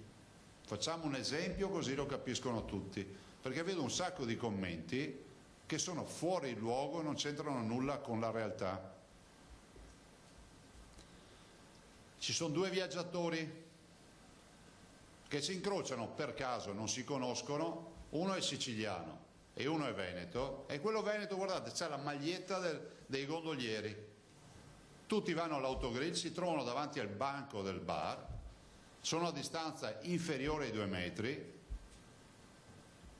Il siciliano dice al veneto: ma lei è veneto? Ha la maglietta dei gondolieri. E da lì inizia una piccola conversazione che dura più di 15 minuti. Sono i 2 elementi che le applicazioni hanno: distanza inferiore di 2 metri tra i 2 conversanti e più di 15 minuti di conversazione. Oggi le applicazioni funzionano così. I 2 telefonini che avranno le applicazioni scaricate, dialogano tra di loro e registrano il contatto. Si salutano, vanno a casa, non si scambiano neanche il numero di telefono, perché è stata veramente fortuita questa chiacchierata. Quante volte accade? Finisce che uno dei due, non dico chi perché sennò poi diventa un coronavirus sintomatico e viene ricoverato. I medici in questo sono in Corea, i medici che sanno che c'è l'applicazione chiedono di vedere i contatti di quel telefonino e scoprono che c'è stato un gondoliere che lo ha incrociato al banco del bar. Chiamano subito il gondoliere, o chiamano subito il siciliano, scusate, chiamano subito uno dei due, quello che in teoria è sano, e gli dico: fai a farti subito un tampone in una struttura ospedaliera perché tu hai avuto un contatto con un positivo. Quali sono i due vantaggi? Che questo ignaro di essere positivo evita di andare a contagiare familiari, amici e nuovi contatti. Due, che può essere curato subito se lo è e se magari è sintomatico. Questa è l'applicazione. Sono giuste le questioni che si pongono rispetto alla privacy, figuratevi se non sono giuste. Sono giuste tutte le osservazioni, però io ho l'obbligo di dirvi che cos'è l'applicazione. Qual è l'alternativa a non applicare? Perché poi, capiamoci fino in fondo, non è un obbligo di legge, Cioè, vorrei anche aggiungere che forse se abbiamo un aspetto negativo in Veneto è che noi non l'abbiamo fatta l'applicazione, cioè noi non ce l'abbiamo, perché abbiamo sempre detto se ci sarà sarà a livello nazionale, perché non è che il Veneto può averne una e poi va in Toscana e non dialoga col telefonino di quello che è in Toscana che ne ha un'altra e così via. Quindi noi guardate, se non abbiamo un primato è quello di non averla fatta, ma per scelta, nel senso che ce ne propongono tutti i giorni, c'è un'offerta di applicazione che non ve lo dico. Allora a questo punto qual è l'alternativa? Deciderà, se i cittadini decidono che non gli interessa l'applicazione, ma io penso che ci sia una libertà totale, però bisogna essere chiari. L'alternativa all'applicazione e alla soluzione che vi ho detto io nella ricerca del contagiato, che è stata attuata in alcuni paesi, è questa, guardatemi bene, mettersi sulla porta dell'ospedale e attendere che arrivino i pazienti, punto. Cioè noi abbiamo purtroppo la necessità con questa partita di fare i tamponi, di intercettare i contatti, avremo un positivo, intercetteremo tutti i suoi contatti, ma non li possiamo conoscere tutti, perché quello è fortuito. Non sto promuovendo applicazioni altrove, vi dico che così funziona l'applicazione, senza bisogna aspettare sulla porta dell'ospedale che arrivi qualcuno di ammalato, punto. Mi avete chiesto ieri, ma lei cosa farebbe? Ho detto, se c'è un'applicazione e se è una scelta di sanità pubblica bisogna renderla obbligatoria, ma non per fatti di voler star lì a obbligare la gente, ma guardate, a me non me ne frega proprio niente di sta roba, tanto per parlare in italiano. La verità è che i tecnici, sempre quelli che le hanno fatte queste applicazioni, scrivono nella letteratura anche internazionale che le applicazioni funzionano se almeno il 60% della popolazione le ha installate, punto. Non stiamo promuovendo applicazioni perché non ce l'abbiamo neanche, fatevelo entrare bene nel cervello, noi non abbiamo applicazioni da promuovere, siamo l'unica regione non l'ha neanche fatta. Mi avete ieri chiesto cosa penso dell'applicazione, forse ho fatto un errore di non spiegarvi come funziona bene l'applicazione, adesso l'avete capito tutti, no? Boh, basta, cioè, io non ho altro da aggiungere. No, avevo altre cose da dire che ti ho detto, Carlo. Mi hanno chiesto tantissimi sulle elezioni. No, va bene, le elezioni, guardate. La domanda esatta è giunta. No, vabbè, ma guarda, non serve perché allora che sia chiaro che noi sulle elezioni abbiamo avuto un documento da parte del governo, una bozza di decreto che abbiamo osservato formalmente, ci è arrivato formalmente, e quando dico noi dico i governatori coinvolti dalle elezioni, le regioni che andranno al rinnovo, lo abbiamo osservato, tanto è vero che il Veneto ha chiesto di fare ha condiviso il periodo che era quello del 5-6 luglio fino al 15 settembre, era una convocazione delle urne solo per le regioni, per tutti i motivi che sappiamo, e quindi sono quelli sanitari, quelli delle competenze eccetera. Abbiamo chiesto, uno, di fare in 2 giorni le elezioni, quindi metterci anche lunedì fino alle ore 15, prima richiesta che abbiamo fatto. Secondo, abbiamo chiesto di far votare anche i nostri cittadini che sono all'estero nei consolati, punto.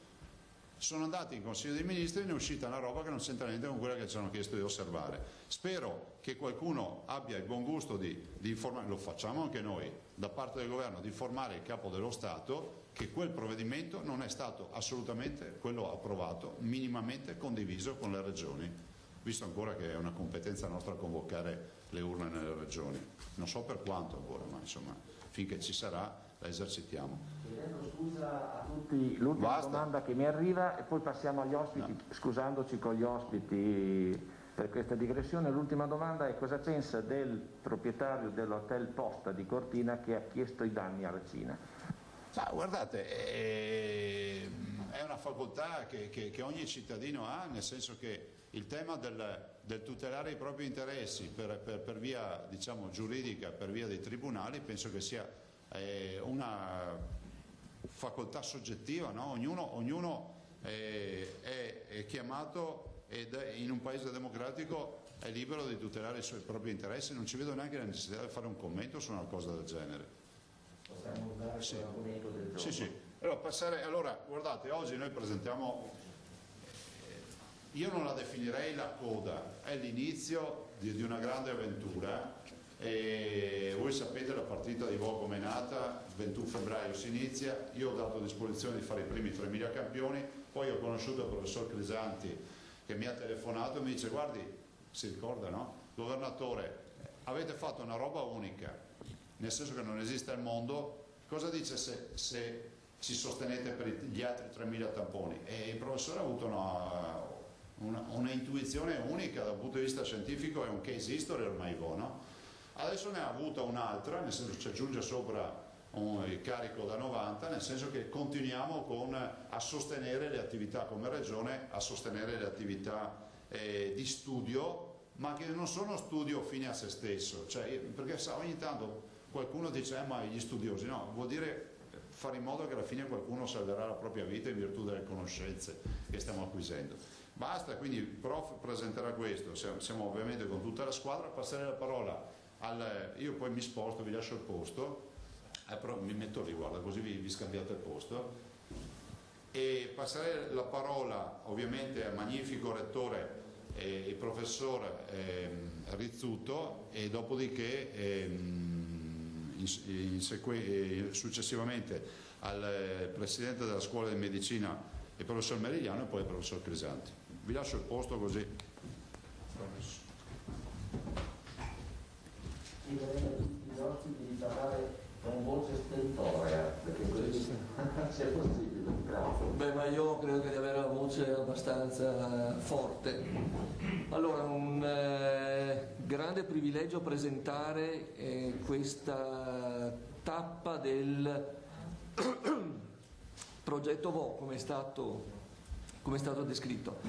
Io farei una premessa. Credo che i risultati del Veneto, che in un'emergenza drammatica sono risultati di un contenimento efficace, un contenimento che ha ridotto il danno alla popolazione, è un gioco di squadra in cui bisogna lavorare assieme, e se il ruolo principale ovviamente ce l'ha chi eroga la prestazione sanitaria, perché è un'emergenza di sanità di oggi. E mi piace, visto che è stato citato il numero dei tamponi, entrare un pochino in dettaglio su quel numero.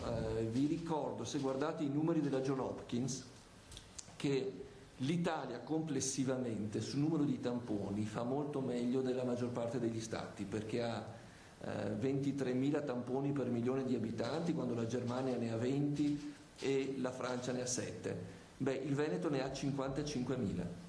Per milione di abitanti a 55.000, e capite che la capacità di identificare, tracciare, trovare, come sin dall'inizio è stato obiettivo della politica sanitaria e indirizzo della medicina universitaria, che lavorano assieme per riuscire a capire di questa malattia che stiamo scoprendo giorno dopo giorno qual è la prossima frontiera. Io credo che la grande sfida che abbiamo è che noi dobbiamo contemporaneamente fronteggiare un'emergenza drammatica e capirla, e dobbiamo usare tutto quello che capiamo strada facendo per migliorare la nostra capacità di fronteggiare l'emergenza. Lo studio che inizia su questo, come è stato giustamente definito, un esempio internazionale ormai, una popolazione interamente studiata, lì abbiamo capito quanto frequenti sono gli asintomatici, abbiamo capito le catene di contagio all'interno per esempio degli ambienti ristretti. Oggi l'ambizione è un'ambizione ancora più grande, che è quella di capire come è fatto questo virus. Questo virus cambia. E com'è la nostra risposta al virus? Siamo tutti ugualmente suscettibili o abbiamo nel nostro patrimonio genetico qualcosa che ci rende un po' più suscettibili o un pochino meno suscettibili? Quindi di una popolazione che è stata studiata nel tempo e di cui abbiamo visto la presenza del virus e le conseguenze cliniche del virus nella popolazione, proprio per il lavoro che è stato fatto abbiamo un vantaggio, abbiamo la possibilità di riuscire ad acquisire le nozioni molecolari, quindi riuscire a capire dell'ospite e del virus quali sono i veri determinanti, e se, come giustamente è stato detto, noi dovremo abituarci a convivere con col contagio. Il contagio assumerà forme meno drammatiche, quindi la naturale tendenza sarà quella di dire vabbè dai, è passata, ed è una tendenza pericolosa, perché noi dobbiamo essere in grado adesso, e abbiamo la responsabilità di non farlo ripartire in questa forma drammatica, e per riuscire a farlo con efficacia dobbiamo capirlo. E quindi io credo che il progetto che adesso Andrea presenterà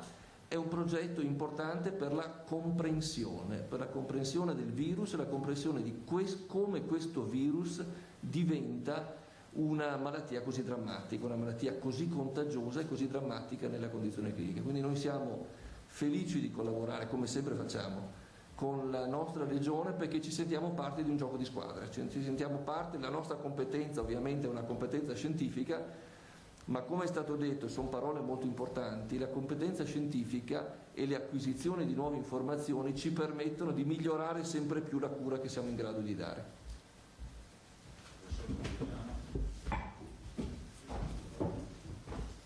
Buongiorno a tutti, ormai anche noi siamo abbastanza frequenti di questa conferenza. Quello che ha detto il magnifico rettore è l'aspetto scientifico di questo progetto. Io sono sempre stato il braccio armato, diciamo, di questa situazione, avendo cercato di gestire la scuola di medicina come supporto da un lato alla struttura sanitaria, che in questo momento di dedicarsi e di dare risorse in termini di uomini spesso a tutti questi sistemi di campionamento vorrebbe dire in qualche maniera distogliere altre persone magari dall'assistenza ai cittadini eccetera, e da un lato cercare anche di mobilitare il volontariato, che nel Veneto è fortissimo, per cui molti di questi progetti che abbiamo fatto e che nascono da quella intuizione del governatore di andare a tamponare la cittadinanza di Vo, che poi ha scatenato la nostra voglia di ricerca, è proprio legata al fatto di essere riusciti a mobilitare delle risorse volontarie, tecniche o competenze sotto il cappello della scuola di medicina, per cui parte degli aspetti logistici sono curati dalla Croce Rossa e parte degli costi della Croce Rossa e di altri volontari sono coperti dal sistema confindustriale, dal sistema camerale e dalla Cassa di risparmio di Padova, per esempio, che hanno supportato alcune di queste iniziative. Parte, ed è una cosa di cui sono particolarmente fiero, è supportata dai medici ovviamente, ma anche dagli specializzandi, dalle figure professionali. E stamattina ho ricevuto la lettera del coordinatore delle professioni sanitarie che mi chiede se può mandare l'ultimo anno delle infermiere professionali che fanno un tirocinio di solito negli ospedali, di partecipare al campionamento di Vo, magari come supporto, e che certamente diventa un'ulteriore operazione non solo di tutoraggio, ma anche di capire qual è il mondo che affronteranno nel prossimo futuro, perché in fin dei conti saranno le nostre risorse per la sanità, che siano medici, che siano infermieri, che siano persone tecniche, eccetera. Quindi questo gioco di squadra, di aver messo in gioco anche tutte queste figure che sono informazione, è servito secondo me per dare un'idea sul vivo di quello che è il mestiere che li aspetta, che non è un problema solo di avere un posto più o meno sicuro, ma di affrontare situazioni che a volte non sono semplici. Quelle cose che si vedono degli infermieri che hanno supportato le persone gravi, che hanno tenuto i contatti con le famiglie. Tuttora adesso negli ospedali purtroppo non riusciamo a dare non tanto l'assistenza, ma proprio la vicinanza tra parenti. E molto spesso sono gli infermieri, sono i medici, sono le persone che fanno da questo contatto. Tantissimi, io lo vedo a Padova, abbiamo continuato a operare tutti i casi complessi classe A. Sono persone che vengono da Cremona, da Brescia, da Modena, e lì si impara anche un aspetto umano della nostra professione, che è assolutamente importante e che ci viene sempre riconosciuto. Quindi aspetto scientifico, come ha detto il professor Rizzuto, che è ovvio che la nostra, e devo dire non solo la scuola di medicina, perché in mezzo nel lavoro che adesso è sotto valutazione su Nature ci sono i matematici, ci sono gli statistici, cioè ci sono tante competenze diverse che appartengono non tanto a una scuola solo ma a un'università. E adesso da adesso ci aspetta quest'altra esperienza, come stiamo portando avanti quella parte di sanità pubblica che è il campionamento sui farmacisti, sulle forze dell'ordine, eccetera, che in previsione della riapertura avere una conoscenza di com'è il sistema immunologico e il sistema, diciamo, di protezione di tutte queste persone che saranno in prima linea è assolutamente importante. Quindi è stata veramente un'esperienza dura, ma è un'esperienza che ha, secondo me, unito ancora di più tutta una serie di competenze, conoscenze e risorse. Grazie. Professor Crisanti.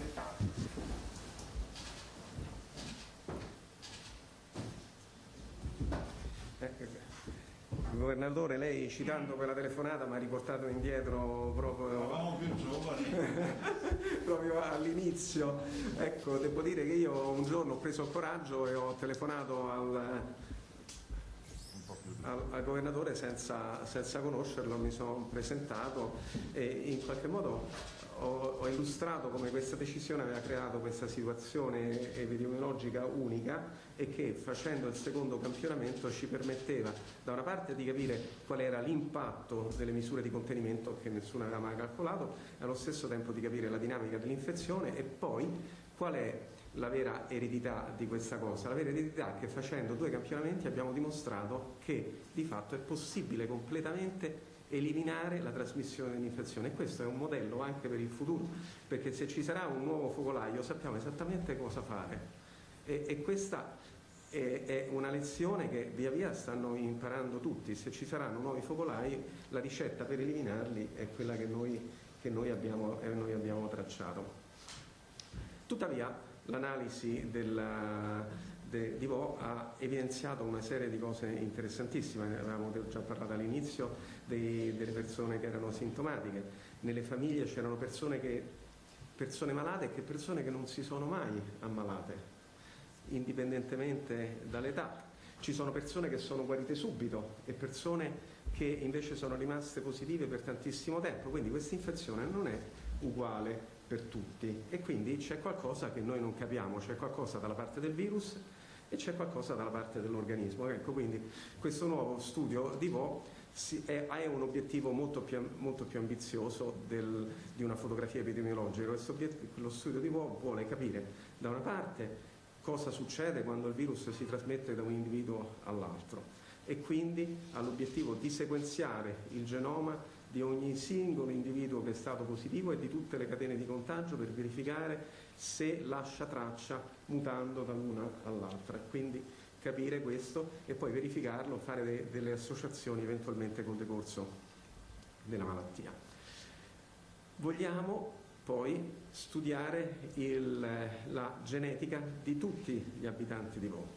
Questo significa fare la mappatura genetica degli abitanti e in alcuni casi anche il completo sequenziamento del genoma, perché quello che vogliamo fare, vogliamo verificare se ci sono associazioni tra suscettibilità e o resistenza alla malattia con marcatori genetici o con particolari varianti di geni, e questa sarebbe un'informazione formidabile perché ci permetterebbe di identificare persone che sono potenzialmente resistenti o potenzialmente molto suscettibili, con conseguenze importanti anche dal punto di vista nel momento in cui la persona si ammala, perché vedrebbe immediatamente indirizzata con un percorso particolare, no? Immaginiamo, noi abbiamo una persona che si ammala e all'inizio sappiamo che la persona ha una probabilità di sviluppare una forma grave piuttosto che una forma leggera, quindi chiaramente ha delle implicazioni importantissime sia di sanità pubblica che nel campo del trattamento di questa infezione.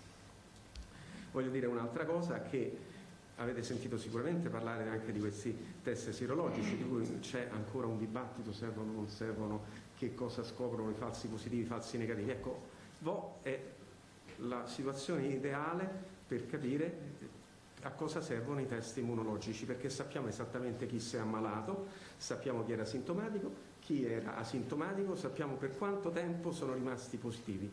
Quindi, oltre all'analisi genetica e all'analisi della cosiddetta, chiamiamola così, tracciamento virale, faremo lo studio della risposta anticorpale su tutti i pazienti, su tutti gli abitanti di VO, e questo ci permetterà una volta per tutte di capire la percentuale di falsi negativi di questi test, la percentuale di falsi positivi e aspetti tecnici che poi hanno una certa importanza per capire effettivamente se i risultati combaciano poi con il quadro clinico e con la positività microbiologica. Ecco, quindi rappresentano anche un unico modello per validare questi test anticorpali.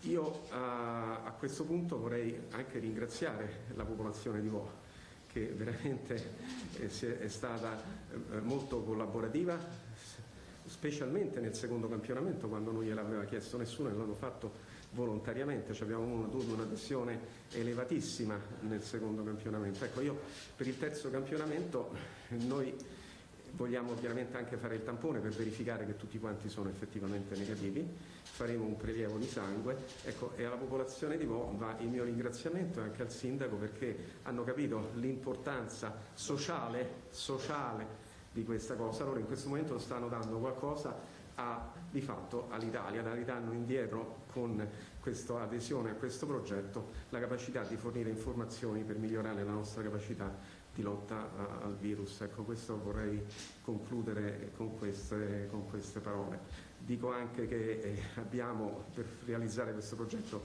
ricevuto numerosi finanziamenti, perché questo è un progetto molto ambizioso, molto costoso, e quindi la mia gratitudine va anche a tutta una serie di finanziatori che hanno aderito con grande entusiasmo, sia nazionali che internazionali, alla realizzazione di questo progetto.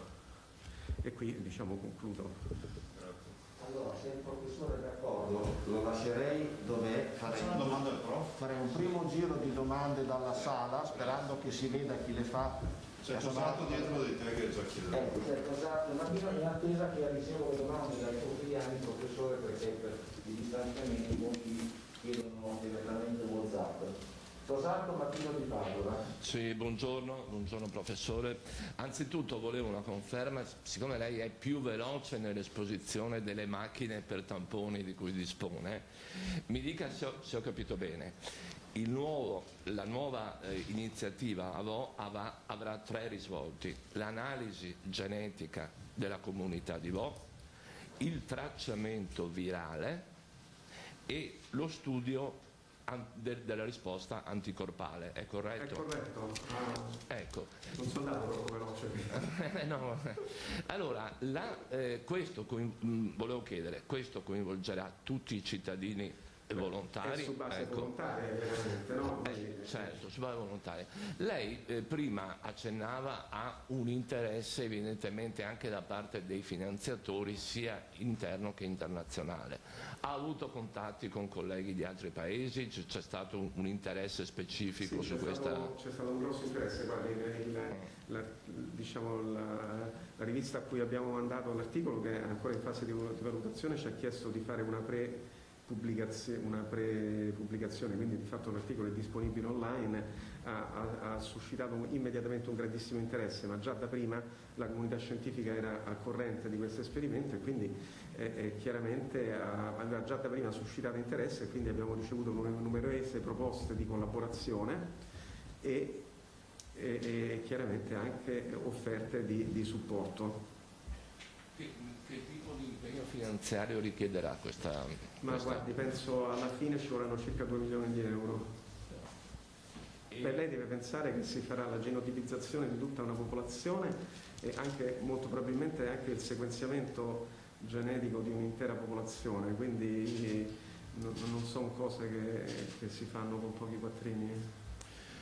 Io approfitto della presenza del professore, poi mi taccio, ma avevo una seconda domanda che insomma va un po' oltre, l'aveva accennato prima il presidente Zaia sul fronte delle riaperture, insomma, no? Sul fronte? Delle riaperture, della ripresa delle attività economiche e occupazionali. Volevo sentire qual è la sua opinione da scienziato circa la possibilità di riaprire. Si parla del 4 maggio, si parla di gradualità, si parla anche di regionalizzazione della ripartenza. Io non voglio sconfinare in considerazioni politiche, quindi mi limiterò soltanto a quelle che ritengo siano le ricette di carattere tecnico per diminuire il rischio. Sicuramente quello che stiamo facendo tutti noi adesso, cioè indossare le mascherine, è fondamentale, perché vi assicuro che le mascherine fanno effetto.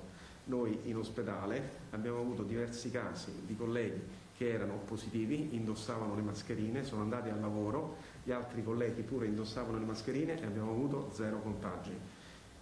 In altre situazioni è successo un autentico disastro, quindi fortunatamente non è successo da noi. Quindi le mascherine sono un importante contributo per abbattere quel magico numero che è R0, contribuiscono in maniera significativa. Dopodiché è chiaro che le mascherine da sole non bastano, no? Ci vuole anche il comportamento del singolo individuo e poi io penso da parte della sanità pubblica ci vuole la risposta per affrontare determinate situazioni critiche, quindi ci vuole sicuramente più capacità di fare diagnosi e io penso che la Regione Veneto ha dato l'esempio all'Italia in questo caso, come è stato già eventualmente espresso con chiarezza. Non si può riaprire senza creare quella capacità di reazione. Capacità di reazione significa fare diagnosi e intervenire là dove determinati focolai possono riapparire. Il rischio zero non esiste. Quindi sicuramente ci saranno situazioni su cui intervenire e avranno più capacità di sostenere la riapertura tutte quelle regioni che si saranno attrezzate per affrontare questa situazione. Ecco, io la vedo in questi termini. Mi posso un attimo ricollegare anche all'importanza che ha dato il governatore sull'applicazione di tracciamento, perché vede in questo momento cosiddetto di confinamento sociale, se noi abbiamo un caso, e mi riferisco anche a quello che farà adesso il professor Meridiano, noi andremo là dove questo caso ci sta, faremo il tampone familiare, agli amici, avvicinato, quindi è chiaro se questo si è infettato e hanno tutti quanti rispettato queste norme, la fonte del contagio sta lì vicino.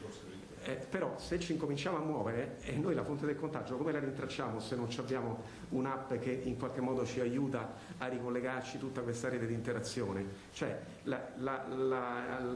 il fatto di riacquistare la libertà di muoversi non può avvenire se non in ogni caso manteniamo questa possibilità di rintracciare i contatti. Se la perdiamo diamo una mano al virus fondamentalmente, ecco.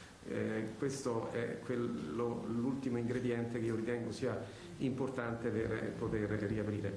Poi non conosco ancora le caratteristiche tecniche di questa app e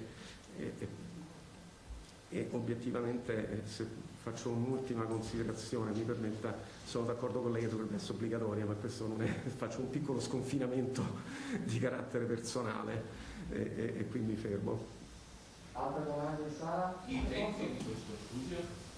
I tempi di partenza? Guardi, noi dovremmo incominciare il campionamento a Vo probabilmente già il 25, ci siamo già, poi il professor Meridiano mi confermerà, però se non è il 25 sicuramente il giorno dopo e poi inizierà l'analisi che è molto complessa, insomma tenete presente bisogna fare l'analisi di sequenziamento di virus, bisogna testare 3.000 persone per varie classi di anticorpi, bisogna fare tutta la genotipizzazione, il sequenziamento, quindi io penso ci vorranno, certo a secondo della complessità delle analisi, però sarà tutta finita penso fra 6 mesi, penso una cosa di questo genere.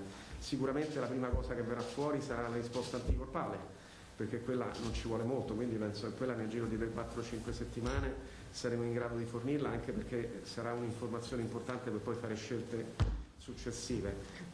Il tracciamento virale pure è relativamente meno complesso e poi ci sarà l'analisi genetica. L'analisi genetica non è soltanto sequenziamento, ma poi come utilizzare tutti questi dati, c'è quella componente informatica che è pure essa molto complessa, e questa è veramente proprio analisi di big data, nel senso che sono veramente di una grande complessità. Ilaria Marchioni, Resilienza, Antena 3. Professore, una domanda non ho risposto.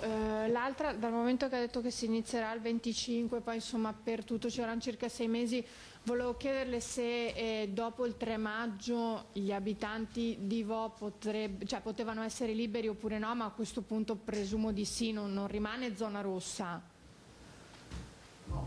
No, non c'entra niente questo. Con lo studio. Questo non c'entra niente, gli abitanti di Vo non hanno avuto un singolo caso da 8 settimane. Io penso che molte parti dell'Italia vorrebbero stare in quella condizione. Il comune più sano probabilmente in questo momento. E poi a questo proposito un piccolo chiarimento, perché nella griglia odierna nel cluster di Vo si legge un +28. Possiamo spiegarlo? Perché così mi hanno... Ah, ok, ecco, allora ecco, sì, ok, allora non c'entra assolutamente niente. Perfetto. Gianfranco Gatto, Sky TG24. Sì, professore, in realtà anche a me ha risposto a una domanda sui tempi, mi interessava sapere.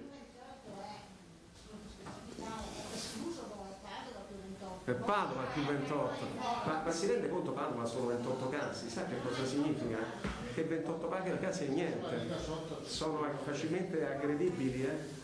28 complessi, immagini adesso questi 28 casi, andare a casa di ognuno, prendere i parenti, coloro che convivono, i vicini, domani se si fa questa cosa sistematicamente in una settimana a Padova non ci stanno più casi, io lo assicuro. Sono incredibili, certo quando erano 100-150 era molto più complessa la cosa, no? 28 casi a Padova. E certo. Abbiamo già dei piccoli numeri. Certo. Sì, professore, chiedo scusa a lei.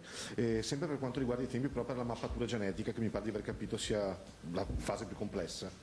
Non so se ho già risposto prima, forse mi è sfuggita. La mappatura genetica è la fase più complessa. Sì, è la fase più complessa, perché lei consideri che dall'analisi del genoma di un individuo si ricava una montagna di informazioni e queste poi bisogna metterle a confronto con tutta una serie di variabili, quindi sono analisi molto complicate.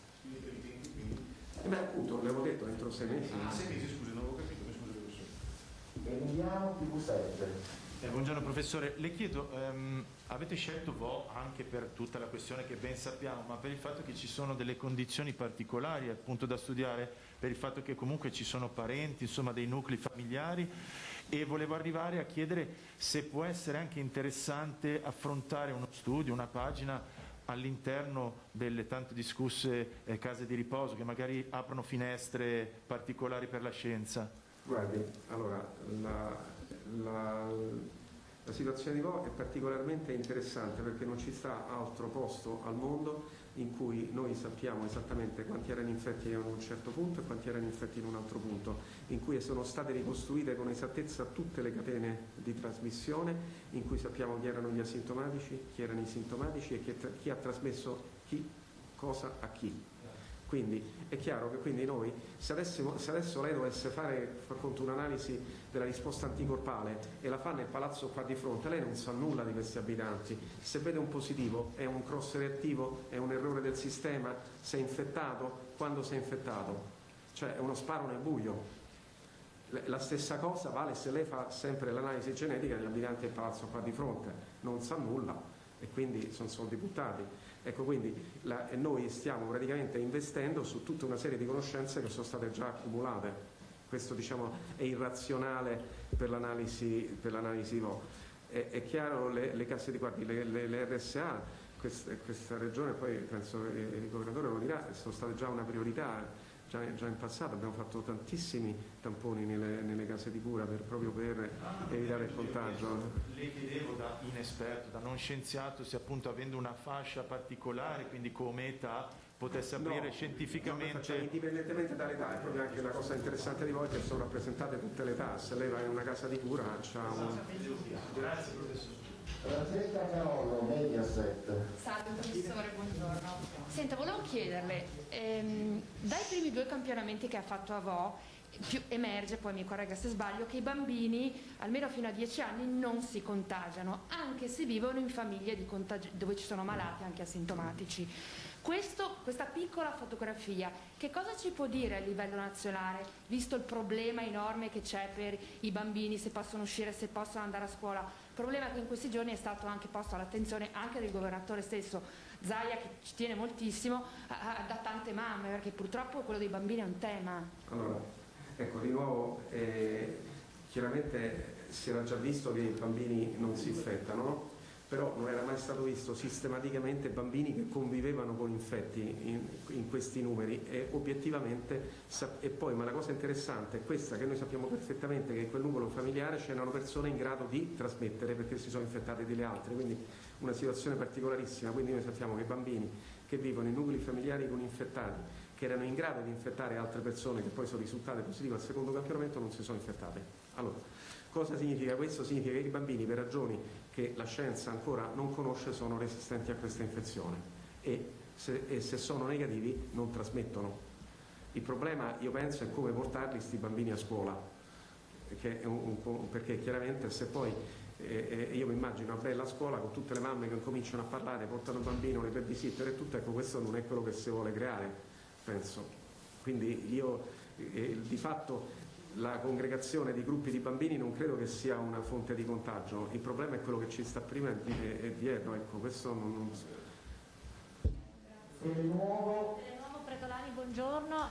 Volevo tornare un attimo perché era interessante l'accenno che ha fatto al commento del più 28 contagi di Padova, proprio il dato fresco. Lei diceva che è un dato eccezionale a suo modo, è molto importante.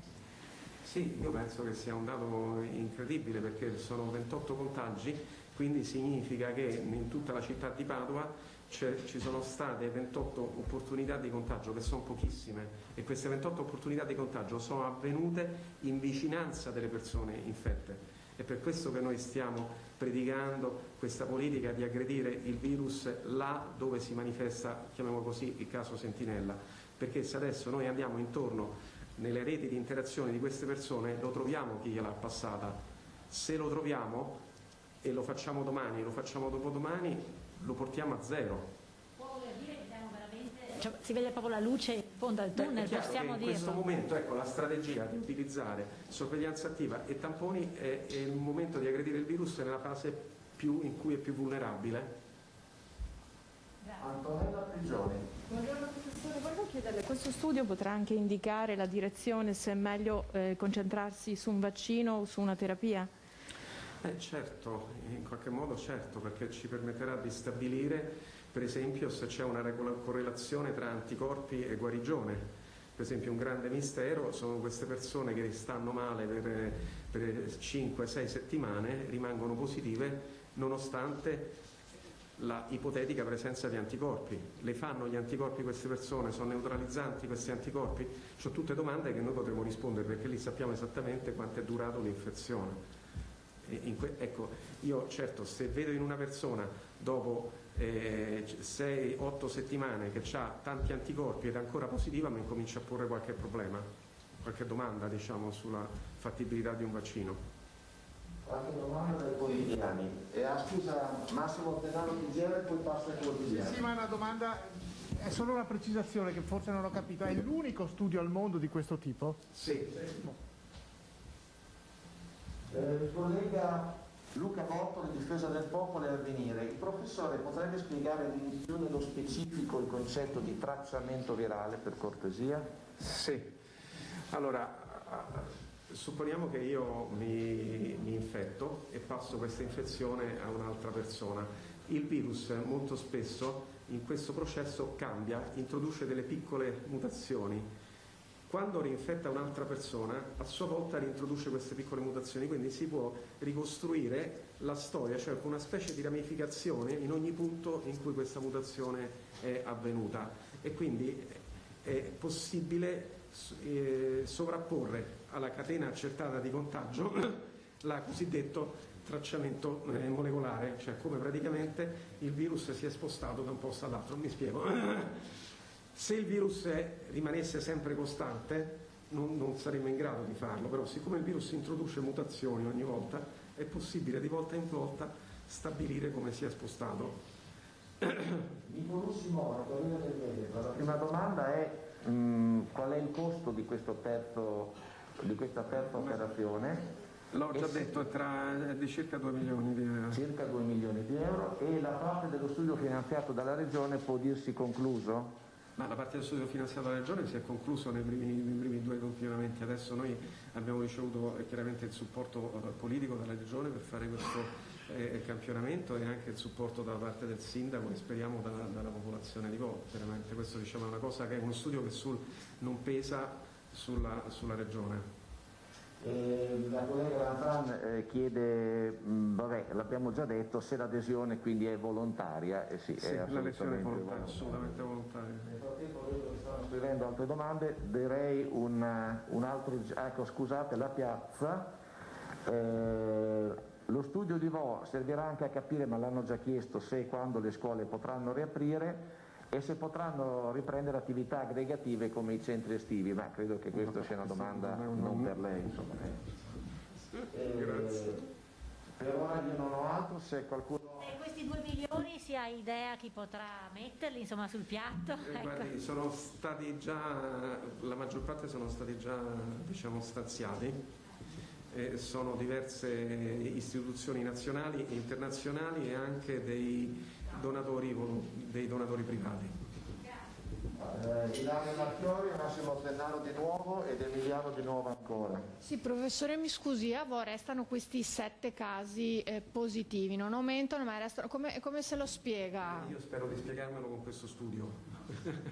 Proprio questo è un mistero, guardi. È una cosa che non si riesce a capire. Ci sono persone che rimangono positive per, giustamente come lei ha indicato, per 8 settimane e non sappiamo se sono potenzialmente capaci di trasmettere l'infezione, non sappiamo come l'infezione poi si sviluppa successivamente. Sono un problema di carattere sia di sanità pubblica che di scientifico, che merita di essere affrontato. Quindi lei ha toccato una delle domande a cui vogliamo dare risposta. Grazie. Massimo Zennaro. No, non ho capito bene qual è la rivista dove avete pubblicato la proposta. Perché... Dunque, la rivista dove noi abbiamo mandato il paper, cioè il lavoro, ci ha chiesto nelle more della valutazione scientifica di pubblicarlo, vista la grande rilevanza. Non è possibile vederlo adesso in questo momento ancora? Sì, certo che è possibile vederla. Il lavoro è disponibile su MedRix. Come? Guardi, se lei cerca su Google Vo e suppression lo trova immediatamente. Ok, adesso vado subito così. Professore, le posso chiedere della recrudescenza in autunno? Ce l'aspettiamo, lo sappiamo, volevo capire se sapete con che entità, con che forza si potrebbe ripresentare il virus. Guardi, questo dipenderà da tanti fattori, dipenderà da un fattore intrinseco al virus, cioè se è sensibile alla temperatura. Forse qualche indicazione c'è che probabilmente lo è. La seconda è dall'adesione dei cittadini a queste misure di confinamento e di adesione anche alla app, e la terza è la capacità delle istituzioni di creare quella risposta logistica per affrontare i focolai. Cioè, sono queste 3 componenti. Grazie. Piero R, giornale di Vicenza, chiede se ritiene che estendere alla nostra popolazione il vaccino antitubercolosi potrebbe avere un effetto di protezione dal virus. Guardi, l'associazione tra il vaccino della tubercolosi e protezione è un'ipotesi per il momento. Non credo che un'ipotesi giustifichi la somministrazione di un vaccino che non è un vaccino come tutti quanti gli altri, ma è un vaccino che comporta determinate conseguenze, non solo, ma è un vaccino che purtroppo, e qui ci sarebbe da aprire una lunga storia, non è standardizzato, perché il vaccino che viene dato in Italia non è lo stesso che viene dato in Cina, non è lo stesso che viene dato in Russia e così via. Qui bisognerebbe aprire un capitolo di sanità pubblica e scientifico che veramente penso vada oltre. Quindi bisognerebbe, faccio un esempio, se questa osservazione, questa associazione è stata fatta, faccio conto, in India, noi usiamo un vaccino antitubercolare che è diverso, ecco, quindi non è detto che se noi vacciniamo succede la stessa cosa, ma questo è un problema che va veramente molto tecnico, mi creda. Allora, per quanto mi riguarda, io avrei concluso le domande di Sala e dei quotidiani, non ho altre domande, vedo per il Presidente. Sì, per il Presidente. Allora, se il Presidente riprende un attimo il posto, poi chiudiamo rapidamente che i professori devono anche andare. Stavi dicendo devono anche lavorare. No. Vabbè, ma è un lavoro super utile. No, ma è un lavoro super utile, si occupa della nostra salute. Prego. Presidente, buongiorno, sempre Luca Bertazzoni di Piazza Pulita. Prego. Il Premier Conte, senza fare il suo nome, oggi la tira in ballo, dice riaprire oggi sarebbe irresponsabile, non possiamo affidarci a decisioni estemporanee pur di assecondare le richieste di alcune regioni. Ma guardi, io non so se si riferisce a me, voi potete andare a verificare tutte le mie dichiarazioni, hai qua tutti i tuoi colleghi, io ho sempre detto che si apre solo dopo aver visto il parere della comunità scientifica. L'ho detto, quante volte ve l'ho detto questo? All'infinito, punto, è finita qui la questione. Conte ha un comitato tecnico scientifico nazionale, lo faccia esprimere. C'è una spinta da parte sua questo voler riaprire. Una spinta mi sembra che... evidente, il vento sta riaprendo. Guardate, scusatemi, intanto il lockdown non esiste più, il tutto chiuso non esiste più, ma non per colpa mia, non esiste più perché con il DPCM che ha autorizzato le prime aperture con il codice Ateco e con le deroghe e il silenzio assenso, oggi possiamo dire tranquillamente che in Veneto, ma anche in altre regioni, non capisco perché il riferimento sia solo al Veneto, anche in altre regioni, in Veneto almeno il 40% delle imprese hanno aperto. Lei avrà visto nel girare per strada che si trovano macchine. Quindi cominciamo a dire che abbiamo già iniziato la fase 2, anche se qualcuno ancora non lo vuole riconoscere, che è la fase di convivenza. Punto, mi fermo qui. Posso fare l'ultima domanda? Prego. Poi mi taccio.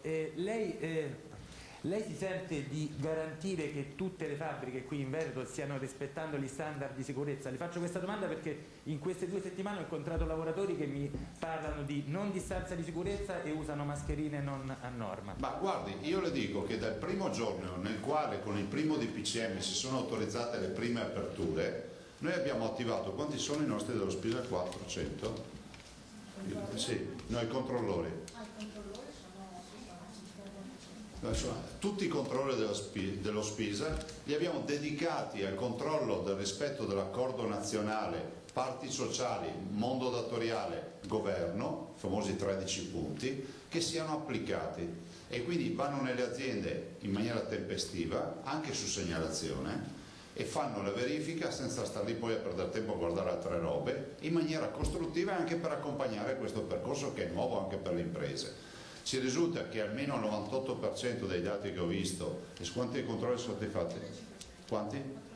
Già fatti 4.500 controlli, ce li abbiamo tutti cartografati, quindi se li vuole glieli facciamo vedere. Il 98%, se non ricordo male, rispetta assolutamente le... Quindi lei dice, parlo con tanti lavoratori, come dico sempre io, c'è un nome di un'impresa, si va a controllare, se no diventano chiacchiere da bar. Vorrei ricordare al Presidente che i lavoratori interessati ai controlli sono oltre 200.000. Sì, ma poi guardate, interesse dei nostri imprenditori primo è quello di sapere che il vero patrimonio dell'impresa sono i lavoratori, quindi nessuno si può permettere, sia dal punto di vista etico, morale e anche produttivo, di avere un guaio in azienda, appunto.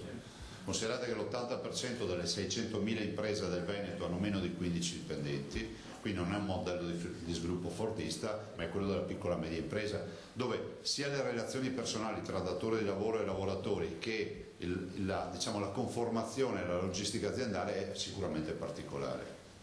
Vi dico un dato, riprendo, mi perdonerà il professor Crisanti, una sua frase, no? La mascherina, tamponando di fatto tutto quello che si poteva testare, quindi il mondo della sanità che sono circa 54.000, 60.000 poi altri test fatti nelle case di riposo, ne viene fuori che i 10.000 medici della sanità, che sono un campione non rappresentativo perché non sono popolazione normale, vivevano al fronte, si sono infettati per l'1,3%, questi sono dati ufficiali, quindi è la prova provata che la mascherina è la condizione sine qua non per lavorare su questo fronte. Ti basta? Una domanda, scusa. Prego. Allora una domanda, scusa. Poca roba e poi andiamo, ragazzi. Anzi, una domanda e una segnalazione. La segnalazione arriva, te ne faccio una ogni giorno, ma ci arrivano dai professionisti dei settori comunicazione ed eventi che dicono per noi si prospettano lunghi mesi senza alcuna forma di reddito, ringraziano la Regione per quello che sta facendo, dicono se non è possibile ipotizzare magari un sostegno al credito o altre misure, insomma questa è la segnalazione del giorno. La domanda è: mi pare probabile, ma tu senz'altro ne sai di più, mi pare probabile che si vada ad una apertura regionalizzata in base alle varie situazioni. E comunque se apertura regionalizzata, sia chiaro, significa dire fate voi, vuol dire che viene meno il principio fondante che è quello del Comitato Scientifico Nazionale. Ci siamo sentiti dire per 2 mesi che quello è il, come si può dire, è l'oro colato, no? Cioè è assolutamente il punto di riferimento, il faro di ogni azione. Cioè cosa facciamo? Spegniamo il faro e diciamo adesso divertitevi? No, il Comitato Scientifico Nazionale si esprime fino all'ultimo giorno su tutto quello che dovremmo fare. È un fatto di rispetto del mondo scientifico, ma anche di tutela da parte di tutti. Fermo restando che per noi resta sempre aperto il tavolo con i 3 interlocutori, il mondo datoriale, le istituzioni e i lavoratori. Velocemente, dalle nazioni e del mondo. Io vado per ordine di ortata di vita. Sì, il mondo degli eventi sta soffrendo come tanti altri mondi, pensate al mondo della cultura, i teatri, le programmazioni, tutti, in particolare riferimento, guardate, la preoccupazione che abbiamo noi rispetto, arrivano ormai da un mese sempre segnalazioni, la protesta che si sta facendo e comunque le segnalazioni che arrivano rispetto al tema dei bimbi è un tema reale. Ovvio è che è fondamentale che si decida una volta per tutte che la famiglia è il primo elemento da sostenere in questa battaglia, perché nella famiglia poi si può fare un grande investimento pensando di finanziare il congedo parentale, finanziare le spese per le babysitter o per coloro che accudiranno questi bimbi, i minori in particolar modo. Non parlo solo dell'età scolastica, parlo anche di tutto quello che rappresenta lo 0-6 anni, che sono le scuole dell'infanzia. Qualcuno può dire ma Zaia dà sempre i compiti per casa al governo. Ricordo che questa regione da 10 anni non preleva soldi dalle tasche dei veneti, è circa 1.179 milioni di euro all'anno. Io cosa volete che vi dica? Delle due l'una, se metto le tasse posso pagare questi servizi, ma se non le metto restano in tasca ai cittadini. Vi abbiamo dimostrato che noi daremo l'incentivo ai medici, il premio lo diamo ed è giusto darlo, ovviamente stabilendo anche una forma di meritocrazia tra tutti gli operatori della sanità, però vi ho anche ricordato che noi in 10 anni non abbiamo prelevato 4.800 euro, quindi quasi 5.000 euro da quelle buste paga. Allora, è più meritevole il sacrificio che faccia noi a dare un premio che quello che fa qualcun altro che nei 10 anni ha già prelevato ogni anno, scusate, i soldi per un equivalente di 5.000 euro. Telenuovo e andiamo a chiudere. Sì, poi chiudiamo, scusate anche per i nostri ospiti. Ci scrivono tanti telespettatori, in particolare una telespettatrice paraplegica, dice vi seguo ogni giorno da Marghera la diretta, sarebbe interessante capire se la Regione ha intenzione di estendere i controlli con i tamponi e gli esami serologici anche agli operatori che vengono a fare assistenza domiciliare alle persone con disabilità. Lo abbiamo già detto. Guardate, qui abbiamo del senior, no? Per i tamponi. Vorrei ricordare una roba, che È facile dirlo, ma voglio ricordarvi che ogni tampone prevede un operatore attrezzato che infila lo stecco nel naso, anzi infila prima lo stecco in gola, poi nel naso, lo mette via, c'è l'etichetta da attaccare, provetta, va, briga, vai avanti un altro, cambio guanti. Ne abbiamo fatti quasi 270.000 di queste operazioni e non le facciamo a macchina, si fanno umanamente. Quindi considerate che abbiamo tamponato tutta la sanità, delle categorie, i sintomatici, i contatti. Ovvio che non è facile arrivare dappertutto, ma sono assolutamente in programma. E poi ultimissima. Sì, le croci, quindi la croce verde, la croce rossa e le protezioni civili, c'è tutta gli OS che vanno nelle abitazioni come in questo caso. E poi l'ultimissima, scusi, diversi cittadini proprietari di un campo agricolo, coltivazioni, campi, magari fuori comune, vicino a casa ma fuori comune, dicono: possibile che non posso spostarmi in macchina casa a casa per non far andare in malora la proprietà, i campi, il verde, gli alberi? Il DPCM, andatelo a chiedere al Ministro, perché cioè, non dipende da noi. Guardate, se avessimo l'autonomia potremmo dare tante risposte diverse, ma così è, cioè, cosa volete che vi dica? E che qualcuno non vada a dire in giro che c'è lo scaricabarile, perché è un dato di fatto.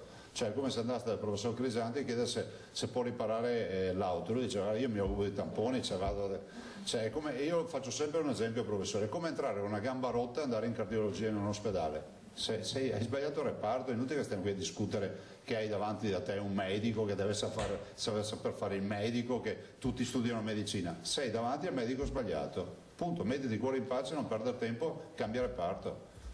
Grazie a tutti. Grazie. No, c'è il prof a disposizione se volete. Sì, un attimo, calma. Allora, facciamo le foto tutti e quattro insieme da là a qua però. Perfetto. Me la fate anche con questa mascherina, no? La foto, Il professore resta a vostra disposizione col bastone. Facciamo qua le foto, mettiamo sicuro.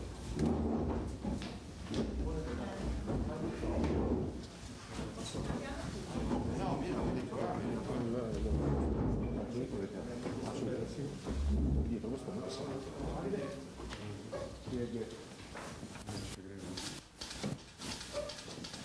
una foto storica questa, ricordate?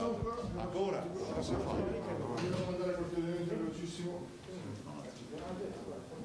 Vi aspettiamo domani, ogni giorno la sua pena. Però chi manca domani si perde un'altra bella partita. Domani la firma. Adesso qui sarà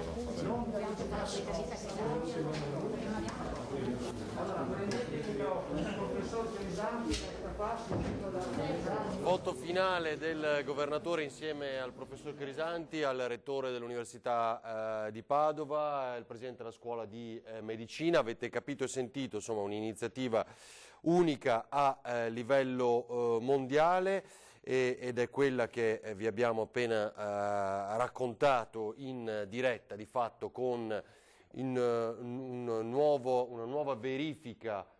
Vediamo se adesso raggiungiamo anche noi il professor Crisanti per sentirlo in onda e in diretta, e questo è molto importante. Alcune cose le aveva fatte intuire ieri sera, non potendo anticipare quanto chiaramente avrebbero presentato questa mattina. Ripeto ancora: unico studio al mondo, di nuovo tamponi per tutti i residenti su base volontaria del comune di Vo. Si farà una mappatura genetica, si cercherà di capire come singolarmente dunque ogni abitante che abbia contratto o meno la malattia reagisce, lo sviluppo anticorpale, e in base a questo si potrà capire anche se è un vaccino è la soluzione, una terapia, insomma tante cose importanti. Ecco, si è spinto un po' più in là il professor Crisanti rispetto a quanto ha detto con noi ieri sera in diretta a Ring sull'obbligatorietà o meno dell'app, e lui sostanzialmente dice che deve essere obbligatoria. Io vedo in diretta già con noi Nicola Finco della Lega, il segretario del Partito Democratico della Regione in Veneto, Alessandro Luigi Bisato, che saluto e ringrazio. Buongiorno a voi e ben trovati. non so, cerco di capire, comprendeteci, dovessimo mai interrompere perché c'è ancora Crisanti in diretta, insomma, cercate di comprendere quello che succede. Bisato, mica sta guidando lei, vero? No. Ah, Sono praticamente davanti a casa. Ecco, va bene, allora così le diamo anche qualche minuto di tempo per sistemarsi più comodamente. Allora, Finco, primo giro di opinione, cominciamo da lei, vediamo appunto se raggiungiamo Crisanti. Quando hai l'audio, Andrea, te lo chiedo anche a Tony Esposito. Sentiamolo, quando hai l'audio sentiamolo. Finco, complimenti per la scelta, diciamo, della programmazione televisiva dietro di lei. Prego, Finco. È una scelta di fiducia. No, diciamo che oggi dimostriamo ulteriormente, insomma, come funziona la sanità di questa regione, ma soprattutto oggi sta a testimoniare che di questo virus conosciamo ancora poco e quello che si sta facendo è un lavoro progressivo proprio giorno dopo giorno per capire quale possa essere la cura migliore a questo maledetto virus che in questo momento ci sta dando un po' di tregua, ma bisognerà vedere poi nel prossimo autunno se ritornerà, come ritornerà. E diciamo, lo dicono gli stessi virologi, insomma è in continua evoluzione. E aspettiamo il caldo. Scusi Finco, sentiamo Crisanti ancora in diretta, il professore. Vogliamo capire se gli anticorpi effettivamente hanno un ruolo nel determinare la velocità di guarigione e quindi se sono protettivi, e poi vogliamo capire, studiando la genetica, se ci sono delle differenze tra una persona e l'altra che determinano se una persona è resistente o suscettibile. La scelta ricade ancora una volta sulla popolazione di Vo, che ringraziate per la collaborazione. Guardi, la popolazione di Vo rappresenta un campionamento, una situazione ideale, perché di tutte le persone sappiamo quando si sono ammalate, sappiamo la carica virale, sappiamo il nucleo familiare, sappiamo anche da chi se la sorpresa l'infezione e sappiamo anche quanto è durata l'infezione. Quindi è chiaro che rappresentano un campione ideale per cercare di dare risposta a queste domande. In caso tanti elementi, tra virgolette, curiosi già li avete acquisiti, tipo i bambini che non si contagiano e non contagiano. Sì, vabbè, questo diciamo fa parte di quello che già abbiamo scoperto, quindi, ma adesso ci sono altre domande che il mondo scientifico si pone. Una delle più importanti è il ruolo del sistema immunitario. Ora, è chiaro che se lei va a fare, come ho detto prima, la risposta anticorpale al palazzo qui di fronte, lei non sa quando si sono infettati, con che si sono infettati, quanto gli è durata l'infezione e se sono guariti. E non è una situazione controllata, quindi lei ha un risultato che non può contestualizzare. Viceversa la popolazione di Vo ci permette di contestualizzare i risultati e cercare di capire se determinate risposte si associano per esempio alla protezione o meno. Ci permette di capire se determinate persone perché si sono ammalate o altre perché non si sono ammalate. Noi abbiamo nuclei familiari in cui ci stanno 3 persone ammalate e una che non era ammalata. Allora noi siamo interessati a capire ma perché questa non si è ammalata quando era suscettibile, no? Cioè tutta una serie di situazioni di questo tipo alle quali vogliamo dare una risposta, alla quale anche la comunità scientifica vuole dare risposta. Uno di voi ha detto ma ci sono persone che sono positive da 50 o più giorni.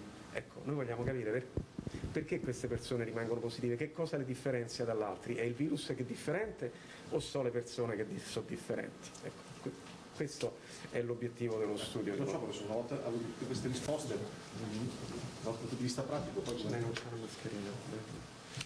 Una volta ottenuto tutte queste risposte, poi dal punto di vista pratico, molto semplicemente, come si tradurrà poi nella lotta appunto al coronavirus? Dal punto di vista pratico, per esempio, questo studio può dare una risposta se effettivamente un vaccino ha senso o meno, tanto per iniziare, quindi ci mettiamo l'anima in pace oppure invece investiamo più sforzi, tanto per fare un esempio.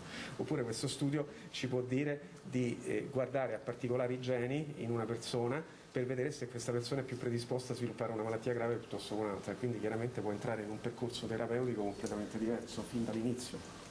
Questo è il primo studio di questo genere al mondo? Sì, sicuramente sì. Diciamo, sono stati fatti in parallelo poi altri studi, per esempio in Islanda adesso stanno facendo tampone a tutta la popolazione, però è diverso perché non l'hanno fatti a 2 intervalli di tempo nella stessa popolazione, quindi è uno studio un po' diverso. Per esempio però lo studio islandese ha dimostrato che anche lì c'hanno circa un 40% da asintomatici, quindi ormai questa problematica degli asintomatici immagino sia ormai assodata. Molto devo salutare. Grazie. Molto chiaro come sempre, e grazie a Sandro Ponchio e Ilaria Marchiori che in diretta ci hanno riproposto anche questo ulteriore chiarimento da parte del professor Andrea Crisanti e che ha ribadito come sia uno studio unico al mondo. Bisato, poi non so se è riuscito a seguire anche lei qualcosa della diretta fino a poco fa, ma si rifà la mappatura appunto di tutti gli abitanti di Vo su base volontaria, potranno ovviamente circolare dal 3 maggio in poi. Questa mappatura parte il 25 aprile, costo 2 milioni di euro, durerà circa 6 mesi e questa mappatura genetica ci fa anche capire se c'è una differenza tra residente e residente, se abbiano sviluppato gli anticorpi, come reagiscano all'aggressività di questa malattia in maniera magari differente, quindi molte cose che ci potrebbero aiutare nel capire come combattere il coronavirus. Bisato. Buongiorno a tutti e grazie di avermi invitato. Stavo facendo il sindaco, quindi sono riuscito solo adesso a collegarmi con voi, non ho sentito il dottor Crisanti. Chiaramente Crisanti a me risulta che sia praticamente il vero dominus della situazione veneta, cioè lui è la persona a cui va veramente attribuito il merito di aver salvato grossa parte del sistema sanitario veneto. Adesso è interessante quello che lui propone da un punto di vista scientifico, ma io mi faccio una domanda già in diretta così. Cioè, riproporre la mappatura di Vo, che è interessantissimo rispetto dal punto di vista epidemiologico, ma dal punto di vista procedurale rispetto all'eventualità di una riapertura, ossia di andare a individuare precocemente eventuali nuovi focolai, e quindi tutto il tema delle ultime settimane, ossia quanti e come fare i tamponi, quanti e come fare i test serologici, come dire, è interessante, ma è altro rispetto a questo. Non so se mi segue, direttore, nel senso che mi viene da dire dal 4 maggio, quando è presumibile che in qualche caso si vada a trovare una modalità per rimettere un minimo in moto nuovamente il Paese e quindi anche il Veneto, che tipo di approccio vogliamo avere per bilanciare l'aspetto economico, funzionale, sociale con quello sanitario? Guardi, secondo me si innesta in due altre tematiche. Uno è quello dell'app, due le riaperture regionalizzate, cioè Crisanti oggi ha detto che l'app deve essere obbligatoria per poter uscire e circolare liberamente, e quindi è un dato forte di segnale. Il secondo è quello che emerge nelle ultime ore, che ha ribadito di fatto questa mattina Conte, il Premier, con quel post, che le aperture potrebbero essere regionalizzate in base a quello che sta succedendo nei vari territori. Però che cosa significa, dice Zaia, che non ascoltiamo più la comunità scientifica nazionale? Cioè ci arrangiamo? Fino adesso ci hanno detto fate in base a quello che vi diciamo noi, poi ognuno fa per sé, e quindi bisogna integrare queste tematiche. Il tema Vo è che è un'analisi unica al mondo che può contribuire per i casi di sviluppo da qui in avanti. Tra l'altro veniva segnalato, e aggiungo l'ultimo dato, non so se chiaramente io sono stato in grado di rispondere a questi suoi ragionamenti, 28 casi nella sola città di Padova, soli 28 casi nelle ultime 24 ore, sono un dato eccezionale, ha detto Crisanti, e quindi possiamo andare ad aggredirli, questo ha detto. Finco, lei cosa risponde anche a questo ragionamento fatto da Bisato, segnalando alcuni punti chiari? Ma diciamo che adesso noi siamo in attesa di vedere, insomma, forse il governo dovrebbe averlo già fatto, no? Cioè il piano di riapertura dal 4 maggio in poi. Sta di fatto che oggi siamo al 21 di aprile e gran parte del mondo delle imprese, anche se riaprirà il 4 maggio, non sa ancora come riaprirà. Si sta parlando di regionalizzazione, si sta parlando di un piano nazionale. Non vorremmo mai che qualcuno pensasse di scaricare sulle regioni la scelta di decidere che cosa aprire e di che cosa tenere chiuso, perché da quello che stiamo vedendo noi a livello nazionale è una grande confusione. Le imprese ad oggi continuano a chiamare per sapere come ripartire, perché non è che domani mattina tiriamo su l'interruttore e le imprese ripartono tutte quante, hanno bisogno delle linee guida e ad oggi, nonostante i comitati tecnici e tutti i comitati di parrucconi che questo governo ha messo in piedi in queste settimane, di risposte concrete per il mondo delle imprese non ce ne sono. E ricordiamoci che oggi le imprese non sono un branco di delinquenti che pensano solamente ai soldi, all'economia e a far profitti, ma sono i motori di questo paese che chiedono di poter lavorare in maniera onesta, rispettando le regole e garantendo la sicurezza dei propri lavoratori. Ma quello che chiedono è un piano sicuro che ad oggi, 21 di aprile, in previsione del 4 maggio, non c'è, non esiste, a differenza di tutto il resto d'Europa che ha un piano e molti sono già ripartiti.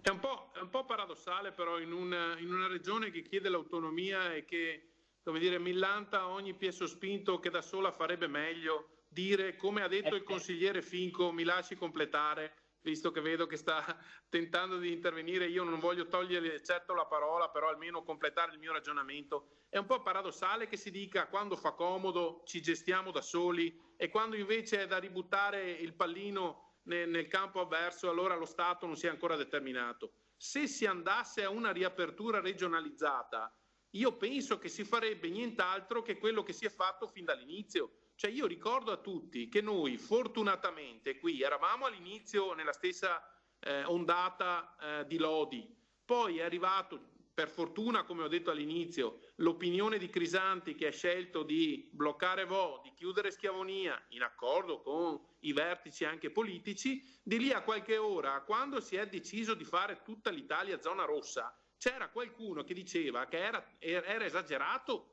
e che se avesse dovuto decidere il Veneto avrebbe fatto solo 3 o 4 province. Poi il giorno dopo ha detto che bisognava chiudere tutto, dopo il giorno dopo ancora che si poteva già aprire, poi il lockdown dei 200 metri soft, il giorno dopo che con 201 metri si ribloccava tutto. Cioè qua diamoci una regola. Allora, sta andando benino, nessuno dice il contrario. Attenzione alle case di riposo, preciso qui perché sta montando anche qua l'onda mediatica avversa contro qualche esponente del Partito Democratico che noi avremmo chiesto di come dire, commissariare. Non l'abbiamo mai chiesto. Andate a leggervi cosa hanno chiesto i nostri 2 onorevoli e hanno detto niente più che, visto che in alcune case di riposo muoiono più della metà dei degenti, sarà il caso di fare un'analisi ispettiva, magari anche da un ruolo centralizzato governato da qualche non governatore ma dipendente della regione del Veneto che ha ruoli nazionali, che venga a controllare cosa succede nelle case di riposo del Veneto ed eventualmente in quelle case di riposo arrivare a commissariare. Questo abbiamo detto noi, non abbiamo chiesto di commissariare la sanità del Veneto. Finco. Quindi per cortesia sempre mettere in fila le cose.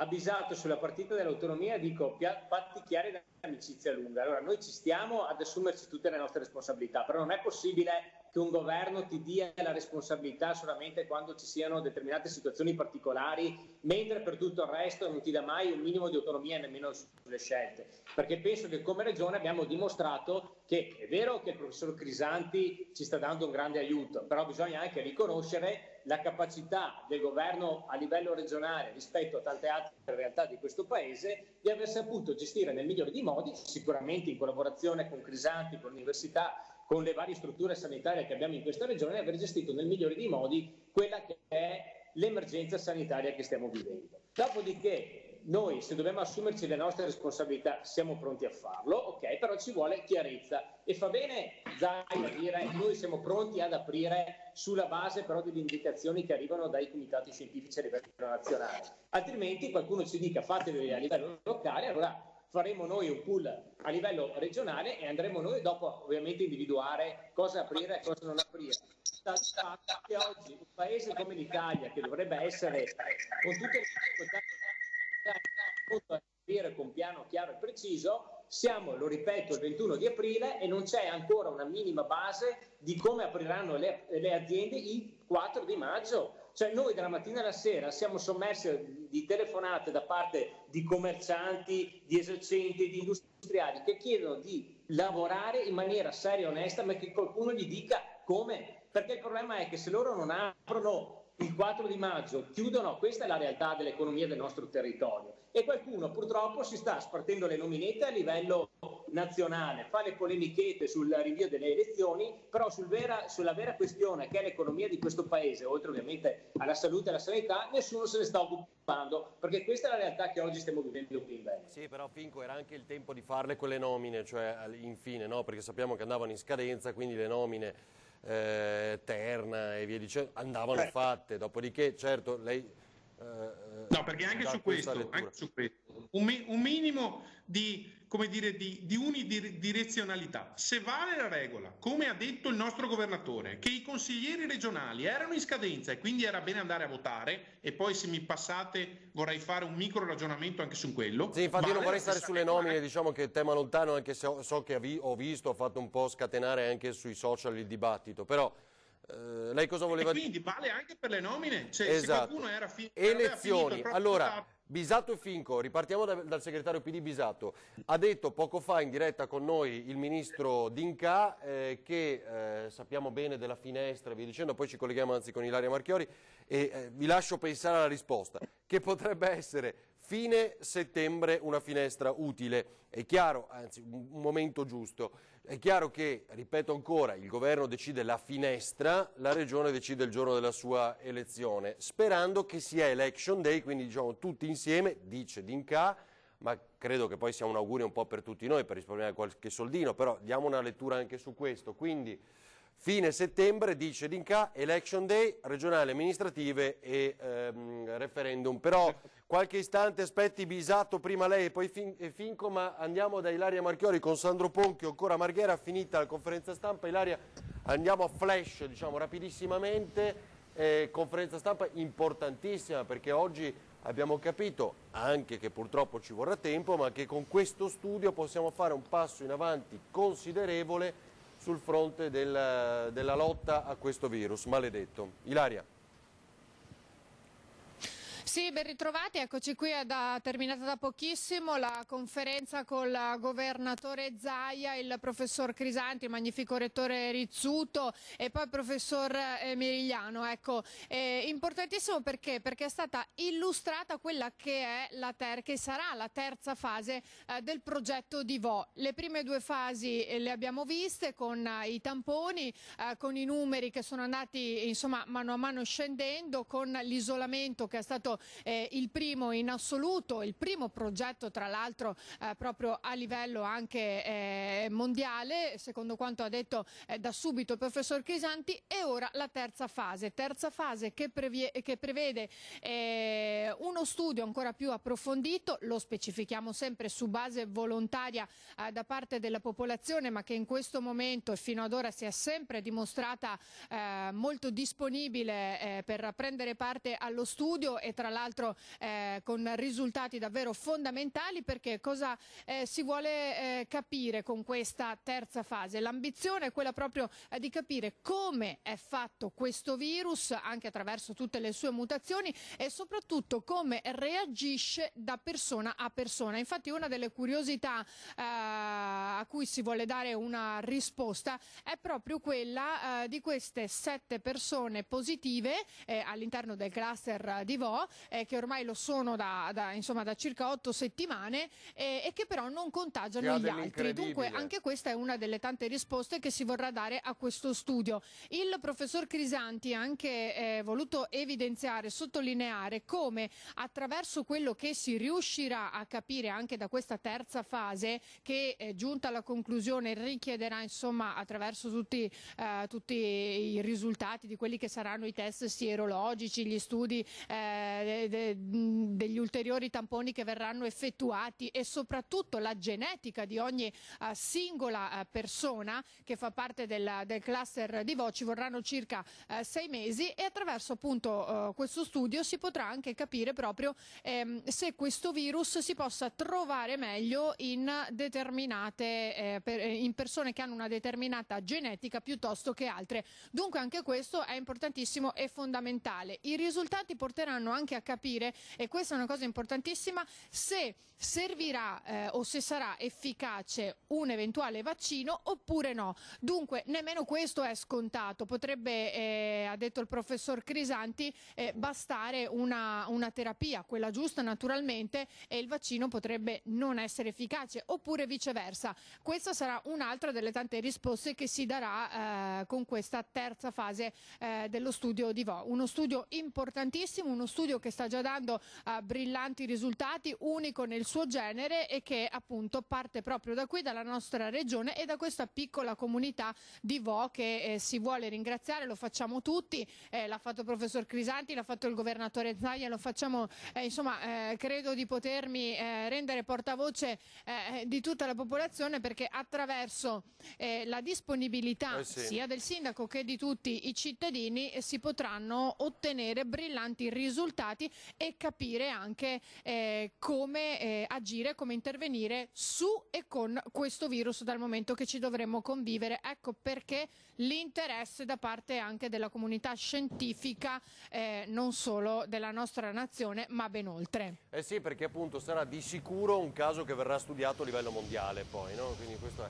E poi tu hai fatto infatti delle domande precisissime, importanti, perché che ha sottolineato, ti ha citato poi il professor Crisanti anche nell'intervista successiva, perché quei 7 che sono contagiati di fatto da 8 settimane, perché se da 8 settimane a Vo non abbiamo nuovi contagi, ci sono ancora 7 persone che evidentemente hanno il virus da più di 8 settimane, quindi un dato incredibile. E poi un chiarimento che in questa nuova fase di studio ovviamente però le persone potranno tornare a lavorare, si muoveranno come già in parte credo stiano facendo i residenti di Vo. Grazie davvero Ilaria, buon lavoro, hai altro da aggiungere? Volevo aggiungere solo una cosa, visto che il governatore Zaia proprio aprendo la conferenza ha voluto dare delle spiegazioni e soprattutto dettagliate per quanto riguarda questa app, che non siamo ora a spiegare perché mi sembra aver capito che i tempi sono stretti. Il professor Crisanti ha detto che se fosse per lui la renderebbe invece proprio obbligatoria per legge, se si potesse, se fosse per lui, perché anche l'utilità di questa app è fuori discussione, proprio per poter capire, isolare e contribuire al meglio nel contenimento di questo virus attraverso questa tracciabilità. Giustissimo, grazie Ilaria Marchiori. Sandro Ponchio, allora avvisato, ha pensato la risposta, finestra, diciamo la data, fine settembre dice il ministro D'Incà per votare Election Day.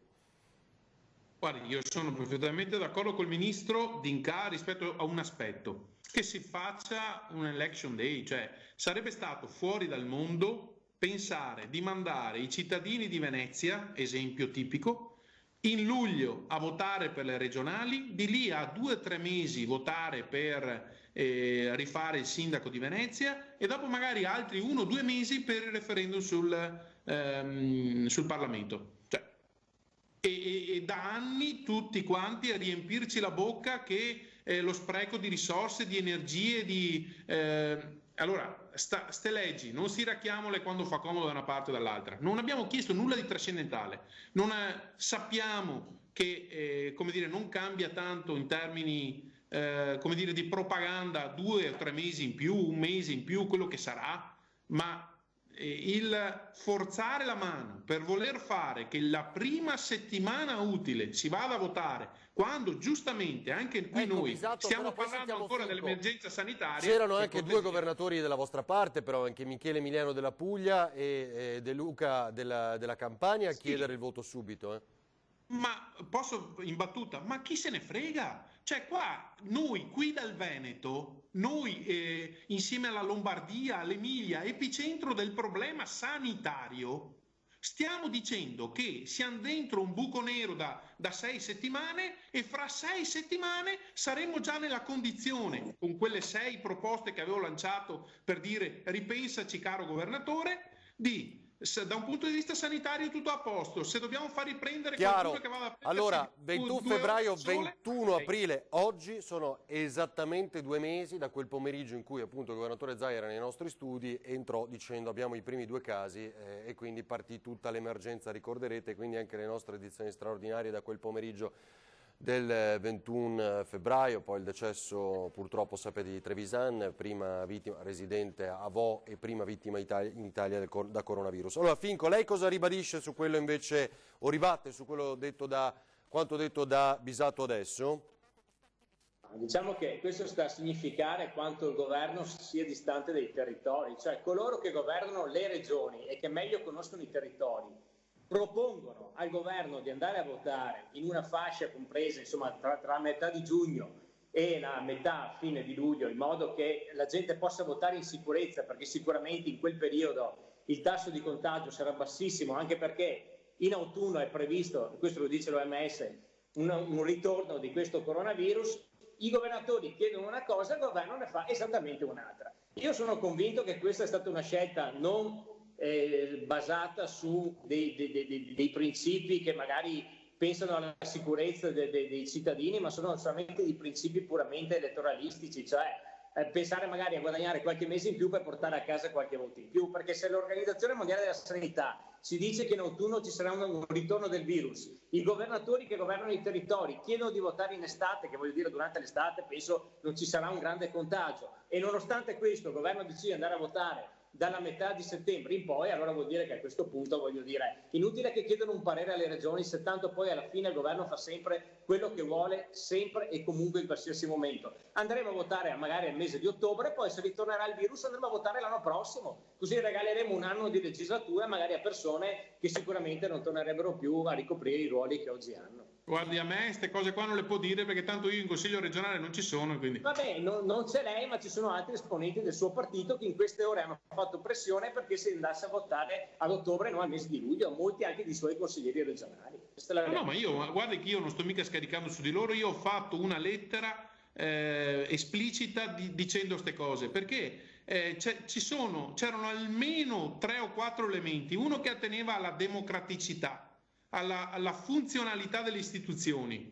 Se valeva l'assunto che la legislatura era scaduta a fine maggio, allora a questo punto andiamo a votare come dire 15 giorni dopo, e allora lì eravamo ancora in piena emergenza sanitaria. No, guarda caso, bisognava individuare col bisturi la prima data utile che faceva comodo per l'universo mondo identificato come una parte. Ma siamo in democrazia o non siamo in democrazia? Cosa sposta di 2 mesi e mezzo il voto, se non in termini di dare la possibilità in questi giorni, consigliere Finco, in questi giorni c'è la possibilità, mi risponda, in questi giorni c'è la possibilità di interloquire fisicamente con le persone? C'è la possibilità di fare un comizio? Noi volevamo andare al voto a metà luglio, quindi c'era tutto il tempo. Ma tutto il tempo cosa? Tutto il tempo, dai, un minimo di raziocinio nelle cose che si dicono. Poi a fine luglio si votava. Dov'è il problema?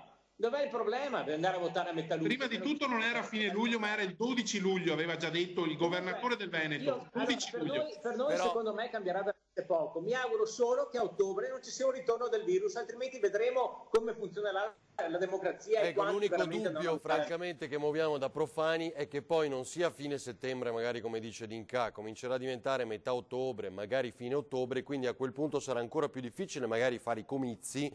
No, Bisato, poi sono tutta teoria dell'ipotesi, quindi non sappiamo in questo momento neanche cosa accadrà. Vabbè, vedremo, comunque sarà una campagna elettorale diversa, cioè ci vedremo qui se sarà possibile. Cambierà tutto. Altrimenti via Skype. Esatto. È già cambiato tutto. È già cambiato tutto. Anche da un punto di vista di campagna elettorale cambierà tutto. Cioè, sì, ha ragione, il consigliere ha perfettamente ragione. Va bene, grazie al segretario PD Veneto Bisato e al consigliere regionale della Lega Finco, buona giornata. Ci rivediamo subito dopo la pubblicità con anche il servizio con i 2 candidati governatori ieri ospiti a Ring e il sindaco di Treviso Mario Conte. Parliamo delle richieste di tutti i sindaci della nostra regione al governo, vediamo cosa hanno chiesto. Tra poco.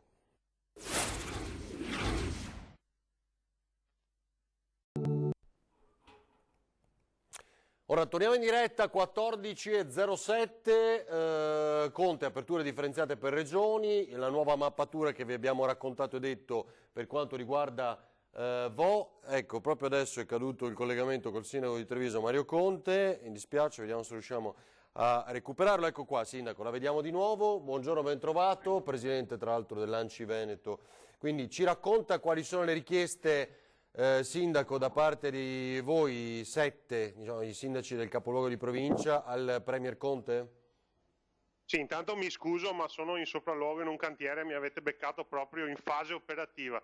Comunque abbiamo creato un documento molto tecnico che parla di fiscalità e di sburocratizzazione. Siamo passati da un ragionamento sull'imposta dell'IMU alla COSAP, poi parliamo della tassa di pubblicità, della tassa dell'occupazione suolo pubblico, tutti i provvedimenti che noi come sindaci stiamo adottando per andare incontro a quelle che sono delle esigenze dei nostri cittadini, delle nostre attività commerciali, dei nostri imprenditori, ma che generano un mancato introito molto pericoloso per le nostre amministrazioni, creando dei problemi da un punto di vista di bilancio. E quindi noi abbiamo portato sul tavolo del Presidente del Consiglio e di tutti i ministri delle proposte concrete che possono generare liquidità, che per noi è fondamentale per garantire la ripartenza alla nostra comunità. Ma voi avete chiesto la sospensione di alcuni di questi tributi, mi pare soprattutto per le attività produttive, o la cancellazione? Noi abbiamo chiesto la sospensione, ma soprattutto ci siamo proiettati avanti nell'annualità 2020 e 2021, perché la gestione di questa crisi non sarà veloce, nel senso che non pensiamo che arrivati a giugno, luglio o a settembre tutto sia finito. Noi dovremo continuare a gestire e supportare da un punto di vista fiscale, economico, le nostre imprese almeno per 1 anno, 2 anni, e quindi stiamo chiedendo al governo la possibilità di poter agire con i nostri avanzi di bilancio, svincolando. Aspetti che si è girato l'inquadratura. Niente, l'abbiamo perso. Forse si è spento il telefono, credo avesse anche problemi di batteria. Il sindaco di Treviso, Mario Conte. Allora aspettiamo qualche istante. Rivediamo a proposito quanto detto ieri sera dai 2 candidati governatori, Arturo Lorenzoni per il centrosinistra, Enrico Cappelletti per il Movimento 5 Stelle, sul voto a settembre, perché di fatto è l'ipotesi che loro avevano avanzato, dovesse essere settembre, ma magari poi sarà più avanti. Vediamo. Alla fine non si va a votare a luglio, in base a quello che abbiamo capito sin qui e che speravano i governatori Emiliano della Puglia, De Luca della Campania, Totti della Liguria e Luca Zaia del Veneto. Lorenzoni, primo commento a lei. Beh, credo che sia una decisione saggia e che prenda atto di una situazione di oggettiva difficoltà ad andare a votare prima dell'estate, quando abbiamo inteso che in molte regioni il periodo di diffusione del virus arriverà diciamo così, a giugno inoltrato. L'impedire, diciamo così, l'accesso alle spiagge, l'impedire una normale socialità e chiedere di poter fare una campagna elettorale sarebbe stata veramente una scelta poco rispettosa delle persone in primo luogo, quindi ritengo che prendersi un po' più tempo sia assolutamente coerente con il rispetto delle persone e con la possibilità di poter confrontare le idee, confrontare i progetti e quindi di adempiere pienamente al desiderio democratico di confrontarsi. Andare a fare le votazioni regionali a luglio avrebbe lasciato poi la necessità di andare a votare per le comunali e per il referendum confermativo, voluto peraltro dalla Lega, che ha raccolto le firme per portare i cittadini italiani a votare al referendum, in autunno. Quindi ci saremmo trovati nella situazione paradossale di chiedere 3 volte in pochi mesi ai cittadini di recarsi al voto. Questa soluzione invece consente di riunire in un'unica giornata le 3 votazioni, ovviamente nei comuni dove si vota in concomitanza con le regioni, e questo si trasformerà in un risparmio di decine di milioni di euro in un momento in cui sicuramente non possiamo sprecarne altrettanti, e poi anche in una riduzione dell'occupazione delle aule, naturalmente delle scuole per il voto, perché se, come io spero, si va verso un election day, quindi alle 3 votazioni in contemporanea, È limitato il disagio anche per le scuole, lei dice, che diventano seggi, ho capito. Il minimo indispensabile. Il periodo delle sardine, cioè sembra ormai un secolo fa. Lei andò in piazza, tra l'altro a Padova, al portello, là dove si erano radunati, cioè, quelle cose lì non le possiamo più immaginare. Cioè, anche il ruolo, per esempio, delle sardine di qualche mese fa non sarà solo sul web, non so, cosa dice? No, bisognerà fare le sardine elettroniche, esatto. Nel senso che bisogna trovare il modo diverso per riuscire a far sentire una partecipazione, a far sentire un progetto che è di tutti, ma non appunto con quei momenti che sono anche dei momenti belli, dei momenti di festa, che sono molto comunicativi, sono molto coinvolgenti. Coinvolgere le persone con mezzi diversi e soprattutto con fasce di età diverse. Così dunque Cappelletti e Lorenzoni. Intanto vi do un aggiornamento, andiamo in pubblicità, poi per l'ultima parte. L'app di tracciamento è fondamentale per la fase 2, lo ha sottolineato il commissario per l'emergenza Domenico Arcuri, ribadendo che l'alternativa alla mappatura tempestiva dei contatti è semplice. Le misure di contenimento non possono essere alleggerite e noi dovremmo continuare a sopportare i sacrifici che abbiamo sopportato in queste settimane, privandoci di quote importanti della nostra libertà. Cioè, o si fa l'app o restiamo in casa, cioè, questo è il tema, mi sembra sviscerato dal commissario straordinario Arcuri. Bene, ci rivediamo tra poco.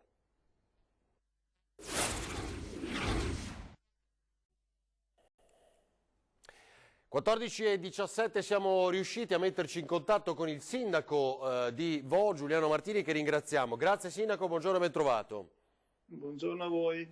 Allora, senta, diventerete, lo eravate già, un caso di studio in tutto il mondo, insomma, dopo questa terza mappatura, la mappatura genetica, insomma, diventa davvero interessante per tutti e probabilmente anche una via di uscita, no, da questo maledetto virus. Intanto come vuole spiegarcelo lei, come sta reagendo la popolazione, anche perché poi sarà su base volontaria, no? Guardi, sì, sempre su base volontaria, questo è un altro studio molto interessante che effettueremo qui a Vo e si tratta sulla mappatura mappatura genetica del virus, che permetterà di conoscere tutte le trasformazioni del virus all'interno dell'organismo umano e saltando da un paziente a un altro, da una persona a un'altra. I dati da studiare sono moltissimi e lo si vuole fare appunto in questo che è stato il cluster più piccolo e il cluster assolutamente controllato in quasi la totalità delle persone residenti, e che permetterà quindi di confrontare tutti i dati raccolti con i dati attuali, anche perché essendo stato un comune piccolo chiuso non c'è stata la possibilità di interferenze di terze persone nei confronti del virus che si è sviluppato all'interno della comunità. Ecco, noi stavamo analizzando appunto questi dati e con il professor Crisanti abbiamo sottolineato come ci siano ancora 7 persone positive del suo comune e che lo siano ormai da 8 settimane, perché se da 8 settimane non registriamo a Vo nuovi contagi, sono persone in isolamento. Se ci vuole dire qualcosa può dirlo. Essendo ancora positive sono in isolamento, rimangono in isolamento. È chiaro che questo aprirà dei nuovi studi, delle nuove ricerche e proprio qua si dovranno focalizzare gli studi per vedere il perché alcune persone negativizzano dopo 10-15 giorni, altre dopo 2-3 settimane e per alcuni invece non c'è ancora una risoluzione del quadro. Esatto. Senta, Sindaco, intanto volevo capire, si è chiesto un sacrificio ancora ai cittadini di Vo, quindi insomma, questo è stato sottolineato, tutta la comunità scientifica poi dovrebbe e dovrà ringraziare questi residenti del suo comune. Che intenzioni hanno? Cosa le dicono? Sì, lo faccio? Guardi, la prima cosa è riuscire a fare innanzitutto il test sierologico, che è quello che ci permette di sapere se abbiamo sviluppato o meno gli anticorpi nel nostro organismo. È un dato molto interessante, diciamo che è qualcosa che dà ai nostri cittadini già una netta, individuando questi parametri, sappiamo se abbiamo una copertura oppure no dal virus, quindi è una specie di patentino che ti dice stai molto attento perché tu non sei ancora venuto in contatto con il virus, oppure hai sviluppato gli anticorpi. In questo caso qua sarà difficile finché gli anticorpi sono presenti che tu ti ammali un'altra volta, e questo secondo me è già un ottimo movente per andare a fare il test. Ecco, io lo farò per primo perché anch'io voglio sapere se veramente dopo 2 test negativi nel frattempo magari non sono venuto in contatto con un virus. Penso assolutamente di no, ma lo farò perché la mia curiosità è sapere. Non sono mai venuto in contatto fino adesso con il virus, devo mantenere la guardia comunque molto alta. Certo, anche perché il 40% della popolazione era asintomatica, no? di quei positivi era asintomatico, cioè non sapeva di avere il virus, tra l'altro. Prego, Sindaco, sì. E con questo test si permette di vedere se qualcuno è stato contagiato dal virus e non ha comunque sviluppato sintomi, quindi questo è un altro dato importante. Sì, e poi sarà ulteriormente utile e interessante per capire il valore di questi test sierologici, lo ha detto anche Crisanti, perché spesso hanno dei falsi negativi o dei falsi positivi, no? Quindi anche questo è utile e molto. Diceva, prima che cominciassimo questa chiacchierata, eravamo in pubblicità, che non ci trovavamo perché lei era in collegamento con l'Ucraina. Ci racconta un po' per spiegare il caso Vo. Con questa videoconferenza con sindaci ucraini, questo è un progetto europeo, mi è stato chiesto di portare l'esperienza di Vo, quindi ho preparato delle slide che sono state poi tradotte in ucraino, nel quale abbiamo portato il modello organizzativo del comune di Vo, quindi portando tutti i rapporti di Vo con l'unità sanitaria, con il centro di coordinamento di sicurezza della provincia di Padova, a cui capo c'è il prefetto, la creazione del centro operativo comunale, le forze dell'ordine che sono intervenuti nel creare appunto il cordone sanitario, come sono stati organizzati poi i due screening effettuati a Vo. Tutti i dati che potrebbe essere utili alla comunità ucraina poi per organizzare, nel caso ci dovesse essere bisogno, delle azioni simili. Quindi è stato molto interessante poter dare, vista l'esperienza che abbiamo provato in prima persona noi, questi dati a persone che poi potrebbero... Adesso abbiamo perso la connessione. Vediamo. Potrebbero utilizzare. Sì, ha ulteriore senso, immagino, che già ha significato che il Vo è un caso da studiare nel mondo. Senta, Sindaco, lei ipotizza cosa le hanno detto, non lo so, che a maggior ragione poi a Vo, durante questo studio, sia utile che i residenti scarichino questa app di cui tanto si parla per il tracciamento. Cosa le hanno detto?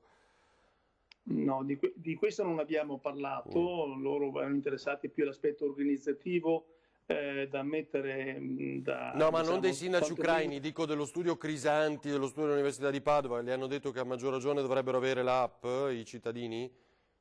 Guardi, non ho seguito, a mio avviso sicuramente sì, è chiaro che qui a Vo, tra l'altro Vo è un comune nel quale la percentuale delle persone oltre i 65 è abbastanza elevata, non penso sarà così facile farlo con le persone.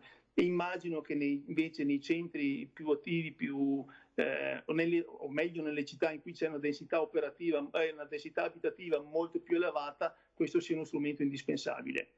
Esatto. Va bene, Sindaco, quindi si comincia il 25, abbiamo capito, 25 aprile? Si comincia sabato 25 aprile, sì, quindi sabato, domenica, lunedì e martedì dovremmo riuscire a testare non dico tutti i cittadini Vo, essendo su base volontaria, ma io pregherei tutti i cittadini di fare questo ultimo sforzo. Lancia un appello, sì. Io lancio l'appello e lo lancio in questo momento ai cittadini di Vo. Bene, noi siamo stati molto fortunati perché attraverso i primi due screening siamo riusciti diciamo, a contenere e a evitare che questo virus si propagasse nei paesi vicini. Quindi sotto questo profilo dobbiamo ringraziare la Regione Veneto e tutte le persone che hanno contribuito per realizzare questo screening. Quindi potremmo ringraziarli ancora una volta se adesso facciamo questo ulteriore test che ci permetterà innanzitutto di sapere la nostra situazione a livello anticorpale, che è un dato molto importante, e contribuire contemporaneamente alla comunità scientifica, dare un contributo alla comunità scientifica per approfondire gli studi su questo virus di cui, continuo a ripetere, sappiamo ancora molto poco. È proprio vero. Sindaco, grazie davvero e complimenti per quello che farete, grazie anzi per quello che farete e come crediamo sarà utile, speriamo davvero, alla comunità scientifica di tutto il mondo. Grazie, ce lo auguriamo tutti, buon lavoro e buona giornata. Grazie al sindaco di Vo, Giuliano Martini, grazie davvero, buona giornata a lei. Allora, anche perché l'abbiamo intercettato mentre c'era la conferenza stampa, lo ricordo ancora una volta, del professor Crisanti, quindi insieme al governatore Luca Zaia abbiamo chiesto al volo e appunto non rispondeva perché è impegnato con i sindaci ucraini. La Morgese, vediamo, verso il CDM domani il varo dei DEF e scostamento, dovrebbe tenersi domani il Consiglio dei Ministri per il varo del documento di economia e finanza. Quanto si apprende da più fonti di governo, la riunione non è ancora convocata, si lavora in queste ore perché si possa approvare il documento di economia e finanza nella giornata di mercoledì. Dovrebbe dare il via libera il governo anche alla relazione al Parlamento sullo scostamento di bilancio per autorizzare nuove spese in deficit e finanziare le misure del decreto atteso a fine mese, quello che doveva arrivare prima di Pasqua, ma in realtà, come avete capito, il decreto aprile, che tra l'altro darà soldi a fondo perduto, come abbiamo sentito dichiarare anche dallo stesso Ministro dello Sviluppo Economico Patuanelli, alle imprese, e questo è un dato molto importante. Il Ministro Azzolina, scuola, il via al comitato di esperti per il piano scuola, ha istituito presso il Ministero un comitato di esperti che avrà il compito di formulare e presentare idee e proposte per la scuola con riferimento all'emergenza sanitaria in atto, ma anche guardando al miglioramento del sistema di istruzione nazionale. Il Comitato potrà formulare proposte sull'avvio del prossimo anno scolastico, l'edilizia scolastica, l'innovazione, eccetera. Chi è che sta usando? Ecco, fermi tutti. Poi, coronavirus, la Morgese, ancora sull'app, garantire sicurezza e dati, la app di tracciamento possono essere utili, dice il Ministro dell'Interno, ma è necessario garantire la sicurezza dei dati di 60 milioni di italiani. Si tratta di un'esperienza irrinunciabile. E poi qualcun altro, credo fosse o Conte o qualcun altro, non mi ricordo, ha detto che quei dati devono restare pubblici, forse il Ministro Boccia, quindi non gestiti da società private. Rezza, Istituto Superiore della Sanità, spiagge, e poi chiudiamo. Se la situazione epidemiologica confermasse l'attuale trend di miglioramento, allora ci si augura che gli italiani possano andare in vacanza, ma in questo caso si potrebbe andare in spiaggia e al mare solo rispettando scrupolosamente il distanziamento sociale. Lo ha detto il direttore del Dipartimento Malattie Infettive dell'Istituto Superiore di Sanità, Gianni Rezza, invitando alla prudenza. Per parlare di vacanze è ancora un po' presto. Vabbè, la speranza è l'ultima a morire. Dunque, ci rivediamo a partire dalle 17:30, come sapete, per quanti vogliono c'è anche la possibilità di riseguire la conferenza stampa di questa mattina, molto importante, col contributo di Crisanti nel corso delle prossime ore. A più tardi, grazie, buona giornata.